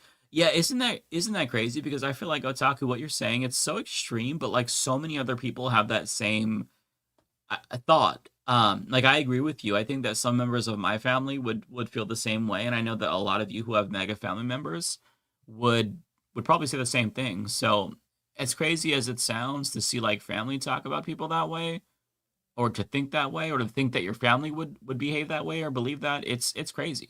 I just did a video last month about the God, it's I'm blanking on their names, but it's the podcast The Necessary Conversation, where one of the mega parents told his kid that he would support it if Trump like bombed his son if he was in a mall. Like it was just crazy shit. Susan says, they cut my Snap $80. I'm disabled. They cut your Snap to $80, so that's what, $20 a week for a meal. That's yeah, that's a travesty. That's disgusting. Sage, what I will tell you is, I know that it's going to be a lot more difficult these days because food banks are stretched thin already. But try food banks, and also if you're on Facebook, which I know a lot of people aren't, go on any leftist or community action groups. And a lot of people are setting up these miniature food pantries in cities around the country. There's a bunch in Portland, even in more rural areas in Portland, and people just restock them all the time. They put like non-perishables in there, and that's one good way to kind of sustain yourself. There's a lot of really good Samaritans near you, most likely, who are willing to help you with mutual aid if food banks like aren't able to pick up the slack from your SNAP being cut. So give that a try. You just gotta try to get in touch with the right people. I even saw one person who I know put a food pantry like out on her porch, and she's like, everybody just come get food. I'm gonna stock it as much as I can. Like just really, really nice people, good people, just trying to do the best that they can. And I really appreciate, like, that gives me some additional hope. Strats or Russ gifted Matt Binder 5 memberships. I'm getting tired, you can tell. Thank you so much. Appreciate that. Action F and Jackson says, wouldn't it have been better if the Maduro op turned into Black Hawk Down because it was successful? For now, Trump will be more motivated to do this again somewhere else with bloodier consequences. I mean, we're already seeing that, right? You can tell that he's super emboldened by that. Immediately afterwards, they're talking about Cuba, they're talking about Mexico, they're talking about Colombia. So it just buckle up, because I feel like this is really the beginning of Trump's new imperialist Hitler stage. Ryan Chan says, bunch of conservative, quote, journalists were going to Columbus to raise hell about Somali daycares. It's so disgusting. Yeah, these people are opportunists. They saw that Nick Shirley got 1 million views or whatever for demonizing a bunch of people who are just trying to live their lives, so they're doing the same thing. It's not surprising, but they will jump at the opportunity to get views and cash in on shitting on minorities. G-Wix says, pitchforks people, I got mine out of the shed already. It's only a matter of time now. Someone on our side will take action. Tim said, thank you again, Tim. That's another $20 super chat. You're too kind. Thank you so much. You would think at the rate we're going, more of the world will turn to China, where despite their issues, they have aspects that we progressives and socialists aspire, such as their strong antitrust, solar energy, and high-speed rail. 100%. 100%. And the thing about China that is really attractive to other countries is that there's stability there. You can sign a treaty or, a bilateral agreement with China and expect them to keep it. In fact, that's the case with most countries, right? But the United States is so unstable that you just our word is shit. So I think that you're going to see people migrate to China more, and I think that you're going to see a lot of like multilateral agreements between people, like between countries, like in their own regions, because the United States is just not a we're not to be trusted. Shit, not you again says, hey, Double D, appreciate your recent video for David Dole and being open about the hopeless, sick feeling you have in this nightmare. You're not alone, brother. A chat from Ryan says, I know Graham Plattner has skeletons, but the guy has the best response to ICE so far. The only one who also blamed Bush's role in ICE. Yeah, that's great. I'm glad that he's talking about that. I will not promote him because I think that the red flags are too much for me. I won't rehash it. It's in my video, but yeah, I'm glad that he's saying that. But he's not somebody that I am willing to support in any capacity whatsoever. I did offer, by the way, to bring him on the show after we did our Leftist Mafia episode, and we have not heard back. And I was clear in the email that we want to ask him tough questions. I don't think that it's because he's dodging us. I think like he just has a lot of requests. So, I'm open to talking, but I'm not going to support Graham Plattner. Nationless American says, I'm Alphabet Mafia and so terrified of this nation's future. My visas are approved and I'm leaving in just a few months. Good for you. Please keep your husband and yourself safe. Thank you for the work that you do. Thank you so much for the kind words and good luck. I'm so happy for you that you are getting to leave. I think that's awesome news. You get to start a new life, hopefully in a more sane country. So I love that for you. T-Type says, love you all so much. Stay safe. Everyone, love you too. Thank you so much for the support, everybody. Rochelle says, Twin Cities resident here. Later the same day as Renee Good's murder, border agents went to Minneapolis High School during dismissal and arrested 2 staff. It doesn't surprise me. Nothing surprises me anymore. Rochelle says, my teens high school messaged parents because students stressed. Yeah, we've gotten a lot of that in Hillsborough, which for those who don't know, it's near Portland. And Hillsborough has a really big Latino population, and the kids are just like distraught. I used to work near Hillsborough, and it's so sad to know what they're going through. But the silver lining is that the community has really like showed up. They have like a community neighborhood watch to escort students to and from school, so that way their parents don't have to pick them up because their parents don't want to leave their house because they're afraid of getting assaulted by ICE. So it's a really terrible situation, but I guess like the one thing that gives me a little bit of hope is to see the community respond. So I hope that, there's going to be a comparable response in Minneapolis. It looks like, based on the videos that we're seeing, it looks like that is the case. So I do love to see solidarity. Their high school, also for Rochelle, thank you, Rochelle. Their high school is diverse with open enrolled kids from Minneapolis. Okay, good to know. Rochelle adds, NPR has article with quotes from Good's ex, recommend. Okay, I'll check that out. I saw a video in the immediate aftermath of Renee Good's assassination with her wife, where somebody was talking to her and like trying to figure out who she was, and she was saying, they shot my wife. That was my wife. It was gut-wrenching. Like the video broke me. So yeah, there's I can't imagine what they're going through right now. Kowalski, thank you so much for the super chat. It says, on January 12th at 9 p.m. CST, I'll be on the letter hack. Oh, okay, this was to David. I'll read it. I'll finish reading it though, since I'm already starting it. To talk about agriculture in my YouTube channel, self-promo aside. David, Happy New Year. 2026 is going to be a historic year. Hope you're rested. I will tune in and watch that Kowalski for sure. Or if I don't catch it live, because I usually don't catch things live, I'll catch the VOD for sure. Wait, maybe we could promote him on our channel too, like on our show. Yeah, for sure. We just If did. you want to come on and yap about agriculture for like 10 minutes, you're more than welcome to. Yeah, that'd be fun for sure. Cool. Okay. Ash Shit Not You Again says, welcome back, Mike. Thank you. F2025 got T-boned by a drunk driver and broke my arm and 2 herniated discs as a result. I'm so sorry that's the way you had to start the year. Jesus. We'll spread the love when it arrives. When the check arrives. I'm so sorry that happened to you. That's really brutal. You hang in there, because that's no fun. That's not fun. Damn. Kowalski says, Mom Donnie is doing things in the community that is good for all and publicizing it. Most politicians are afraid to spend political capital, but since it is for the community, he's making more capital.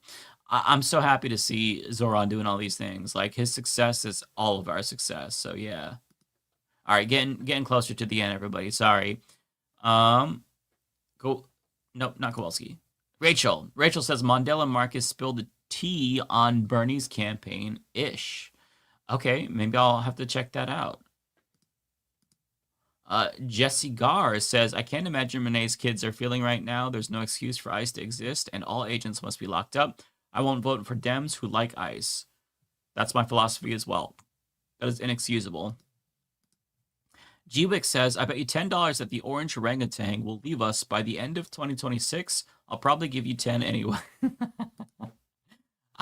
We'll find out, right, Gwick? We'll find out. I don't know if you can see Kitty, but you see an ear right here. Let's see here. Chris says, what Mike is talking about is actually detailed. Okay, this was to David Dole about Peter Turchin. Okay, yeah, I wasn't sure where that whole turning, the fourth turning, originated, but yeah, I'll look into that. I wanted to look at the origins of it anyway for a future video, because I think it's pretty interesting. The Last Disciple says, wanted to send love to those at Ubisoft Halifax. Okay, this was also for David Dole, so thank you for sharing that. David didn't remove his super chats. How dare you, David? Rachel says, Mike, any word on today's Portland ICE attack? Okay, yeah, another chat about this. I still don't, I'll have to look into this because I'm not really sure about any updates. Looney Tune says, thank you, Mike, for making my modding job easier. I love how you trashed the crap out of that bot. You're welcome. Rachel Atwood says, diaper diplomacy on YouTube is one of the few good AI uses. I've not heard of them. It's hard for me to imagine liking any AI, but I'll check it out for curiosity's sake. McKay says, for making the point about Dexter Resurrection. Thank you. I think that was a David Dole one as well. Go Mason says, hey guys, greetings from Ottawa. Mike, no Charlie Kirk joke, please. We don't need Smokey Eye, JD, and Ice on the live. Yeah, it's still a little bit too soon. But I feel like the moratorium on making fun of people for being dead has been lifted by the right, since that's the way that they behaved with Renee Good. So all bets are off. User Elijah says, best four. This is the 18. Oh, that was another David Dole one. That was mean. 180k chance has been playing games and watching anime in between news to keep sane. Been playing Parasite Mutant Demo, a Parasite Eve-like game. It is quite fun. Hey, I'm glad to hear that you're enjoying yourself. That's how you've got to do it. I also do that. I watch anime and play video games and listen to podcasts to stay sane. Because what else is there to do? Violet Left, thank you for the 20. Very generous. Really, really kind of you, Violet. I was really pulling for 2026 being a better year, but 57 minutes into the new year, my purse was stolen, and everything since has been crazy. Now I'm hoping we're just getting all the bad stuff out of the way early. I hope so. That would be nice. That'd be a nice thought. On that note, not as serious as getting your purse stolen, but my microwave died like on New Year's Day. So Shitty. that's shitty. Yeah, not the worst case scenario ever, not the worst thing, but I am blaming it on Trump. He soured the year, so everything's going to shit because of him. But I do think that it could still turn around. Koya Demon says, Feeling really bad about Renee's murder, but I hope you're holding up all right, Mike. Well, thank you so much. I'm doing okay. Reading always helps me find hope. Any 2026 reading goals for this year? Um, to read more, of course. I didn't read as much books last year as I did the year before. I read a shit ton of books the year before, but this year I just kind of felt like my attention span went to shit and I couldn't really focus on anything. It's not just books, like it's also movies and TV shows as well. I have, as of like the last couple of weeks, I've refound my love for reading again. I got back into the Bobaverse series. I'm on book 5 and I'm really enjoying that. I think there's just like forcing myself to like check out of everything else and just like try to tune out the world has helped, but that's like a learned thing that I have to teach myself more of. It's like a muscle, right? When you don't use it, I guess I don't know if it's like a muscle, but like I'm just gonna fucking force myself to like to tune out. So yeah, my goal is to just read more this year for sure. Fiction, nonfiction, just like read more, do less doom scrolling. Mr. Studies says, I feel conflicted about if I should still live in the United States. I mean, look, it's not really something that's a choice for the overwhelming majority of people. Even if I could leave personally, I don't know that I would, just because I have family here and friends that I wouldn't want to abandon. But at the same time, I understand if you want to check out because, you know, things really seem to be going in a very bad direction. So I feel the conflict, you know, that you're experiencing. It's legitimate for sure. I have thoughts of leaving one day too. Shit Not You Again says, Monty Mater, she's a YouTuber who you'd really like. Okay, let me just type that down, Monty Mater, and I'll check her out. Okay. Oh, I see. So it's like rooted recovery stories. Oh no, this is them featuring Monty Mater. Okay, well I have it in my search bar, so I'll look that up. Okay, we got a few left here. ABS says, "Hey Mike, hope you had a great holiday. Did you hear about Tim Walz not running again?" Well, thank you so much, ABS. Same to you. I hope you had a great holiday as well. I did hear about Tim Walz not running. I think it kind of is a dumb decision if he is in fact basing it off of the Nick Shirley scandal, quote unquote scandal. But if he just wants to tap out, I can't blame him too. Thank you to Mr. Study for becoming a YouTube member and for sending in another super chat, which says, I feel like leaving the US would be a contradiction of my beliefs, but I feel like it's the only option now to stay safe. Well, I mean, look, if you are in a situation where you are a marginalized community or you are economically disadvantaged and you have the ability to leave, I don't blame you. I don't think you should like feel guilty if you want to leave. People, you know, move all the time around the world for non-political reasons. So, you know, if you're able to, I don't think that you should, you know, feel bad about that. Like there's people who can get citizenship in Ireland fairly easily if they have like Irish relatives, from what I understand. At least that's what I hear. So I mean, like, if you have something like that, that'd be cool. Portugal doesn't want my Portuguese ass, so I don't know. I don't know where else to go. At least they don't make it like as easy. Although digital nomad visas are a lot more like common these days. But again, like moving overseas is a lot. Seth Wade says, shout out to Status Quo News, live reporting in Minneapolis, out there doing the Lord's work, solid content. Also, Dem, Swap, Jay Fetterman for T. Massey. Yeah, Status Quo is awesome. I expect them to be in Minneapolis because they're always in the ground wherever something big is happening. And honestly, yeah, I would take that swap. I would trade Thomas Massey for Fetterman at this point, I think.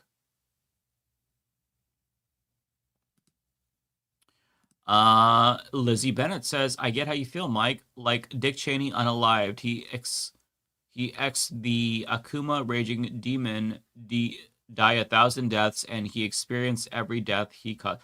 Yeah, okay. I'm glad that you understand where I'm coming from, Lizzie, because sometimes I'll like vocalize something and then it doesn't get past my filter, and I'm like, wait, that sounds low-key psychotic, what I just said. But it's just like my absurd, hyperbolic way of like saying I really want to see justice for all of the bad things that are done in this world. But I appreciate you picking up what I was putting down and understanding me.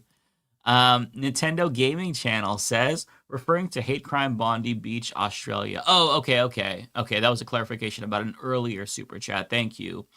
Looney Tunes says, can we please start calling Christy Gnome, Christy Walmart, Karen Gnome? Sure, I'm down. The Bay Photo says, Renee Good's GoFundMe has surpassed 1.3 million. I love to hear that. Awesome. Taco Facefart says, peace and love and stuff to all. Tokyo Hans, member for 23 months. I believe this is from Matt Bender. Very cool. First Internet Baby says, I'm of Irish descent myself. Well, hey, if you're in the US, there you go. Chris says, hey, Mike, any of you guys see the Vanguard coverage of the Dr. Richie Rashad diploma mill allegations? Kind of wild if true. I haven't watched the video. I saw the video on my feed, but I haven't had the chance to watch it, so I won't comment on it. But yeah, maybe I'll try to check that out this weekend. I'm actually like behind on my Vanguard playlist. I usually watch them a lot because they're on when I'm like getting ready, and so I'll play their live in the background. But I did not. I've been out of the loop, so I need to catch up. And then we've got one here from Tokyo Hans, who says, as someone who has experienced moving out of the US, it was orgasmic. Getting dental and other medical work was great without going broke. You can make new friends, but from abroad, don't let excuses stop you from happiness. I love that mindset. Thank you for sharing that, Tokyo Hans. That's great. Yeah, I mean, medical care, like being free would be amazing, seeing as how all of us Americans, especially those of us on Obamacare, just saw our rates skyrocket. Mine is like, so a couple of years ago when I had Obamacare, I always buy the shittiest, like the cheapest bronze plan. It was $800 for me and my husband. And as of this year, it's like $1,100. And the deductible is, I kid you not, $10,000. It's so fucking insane. A $10,000 deductible. So yeah, needless to say, the thought of free medical sounds amazing. Chris also says, slacker. I'm a slacker.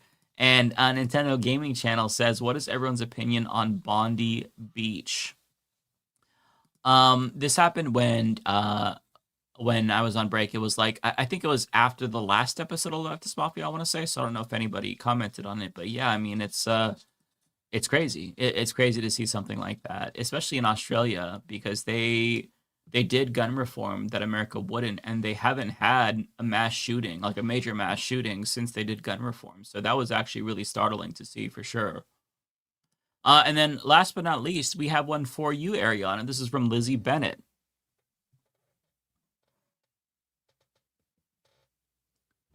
Don't have much to say. I might say something I'll later regret. Anyways, thanks for showing up, Ariana. Of course. My New Year's resolution is to be more consistent, and I have been asked about that. So you will more consistently see me on here as a part of my resolution. I'm not one of those people that forgets her resolutions a week after they make it, okay? I stick by mine. So you will see more of my face here. I love that. Awesome. I feel like we'll all appreciate each other's company so much more as things get crazier, because like, again, how do you process this information if you're not like talking through it? It's too much. It's just a lot. Oh, real quick, we got 5 gifted memberships from Southern Boy. Thank you so much, Southern Boy. That's crazy. That's really kind of you. I really appreciate that. Crazy. Thank you to Eric Hovagim for the raid. Sorry, I didn't give you a shout out. It was 30 minutes ago, but big thank you to Eric Hovagim and everyone from that channel. Good to see all of you. Do you guys want to raid the fajitas are making me happy guy? When the fajitas come out sizzling, you know that guy? When he was a meme for a while. Jack Films. He's streaming right now. Yeah. I only have 15 viewers on Twitch, but yeah, let's raid. I'm not on Twitch right now. I'm just doing YouTube. Okay. All right. Well, I love you guys. I'll see you next week. You take care. Bye. See you all, everybody. Thank you to all the mods and all the chat. Thank you to the mods. Awesome and super dope. Thank you so nice much. To see all of the familiar too much icons in the chat. Yeah, don't doom scroll too much. Keep yourself sane. All right. True. Take care. Bye, everybody. everyone. Bye, everyone.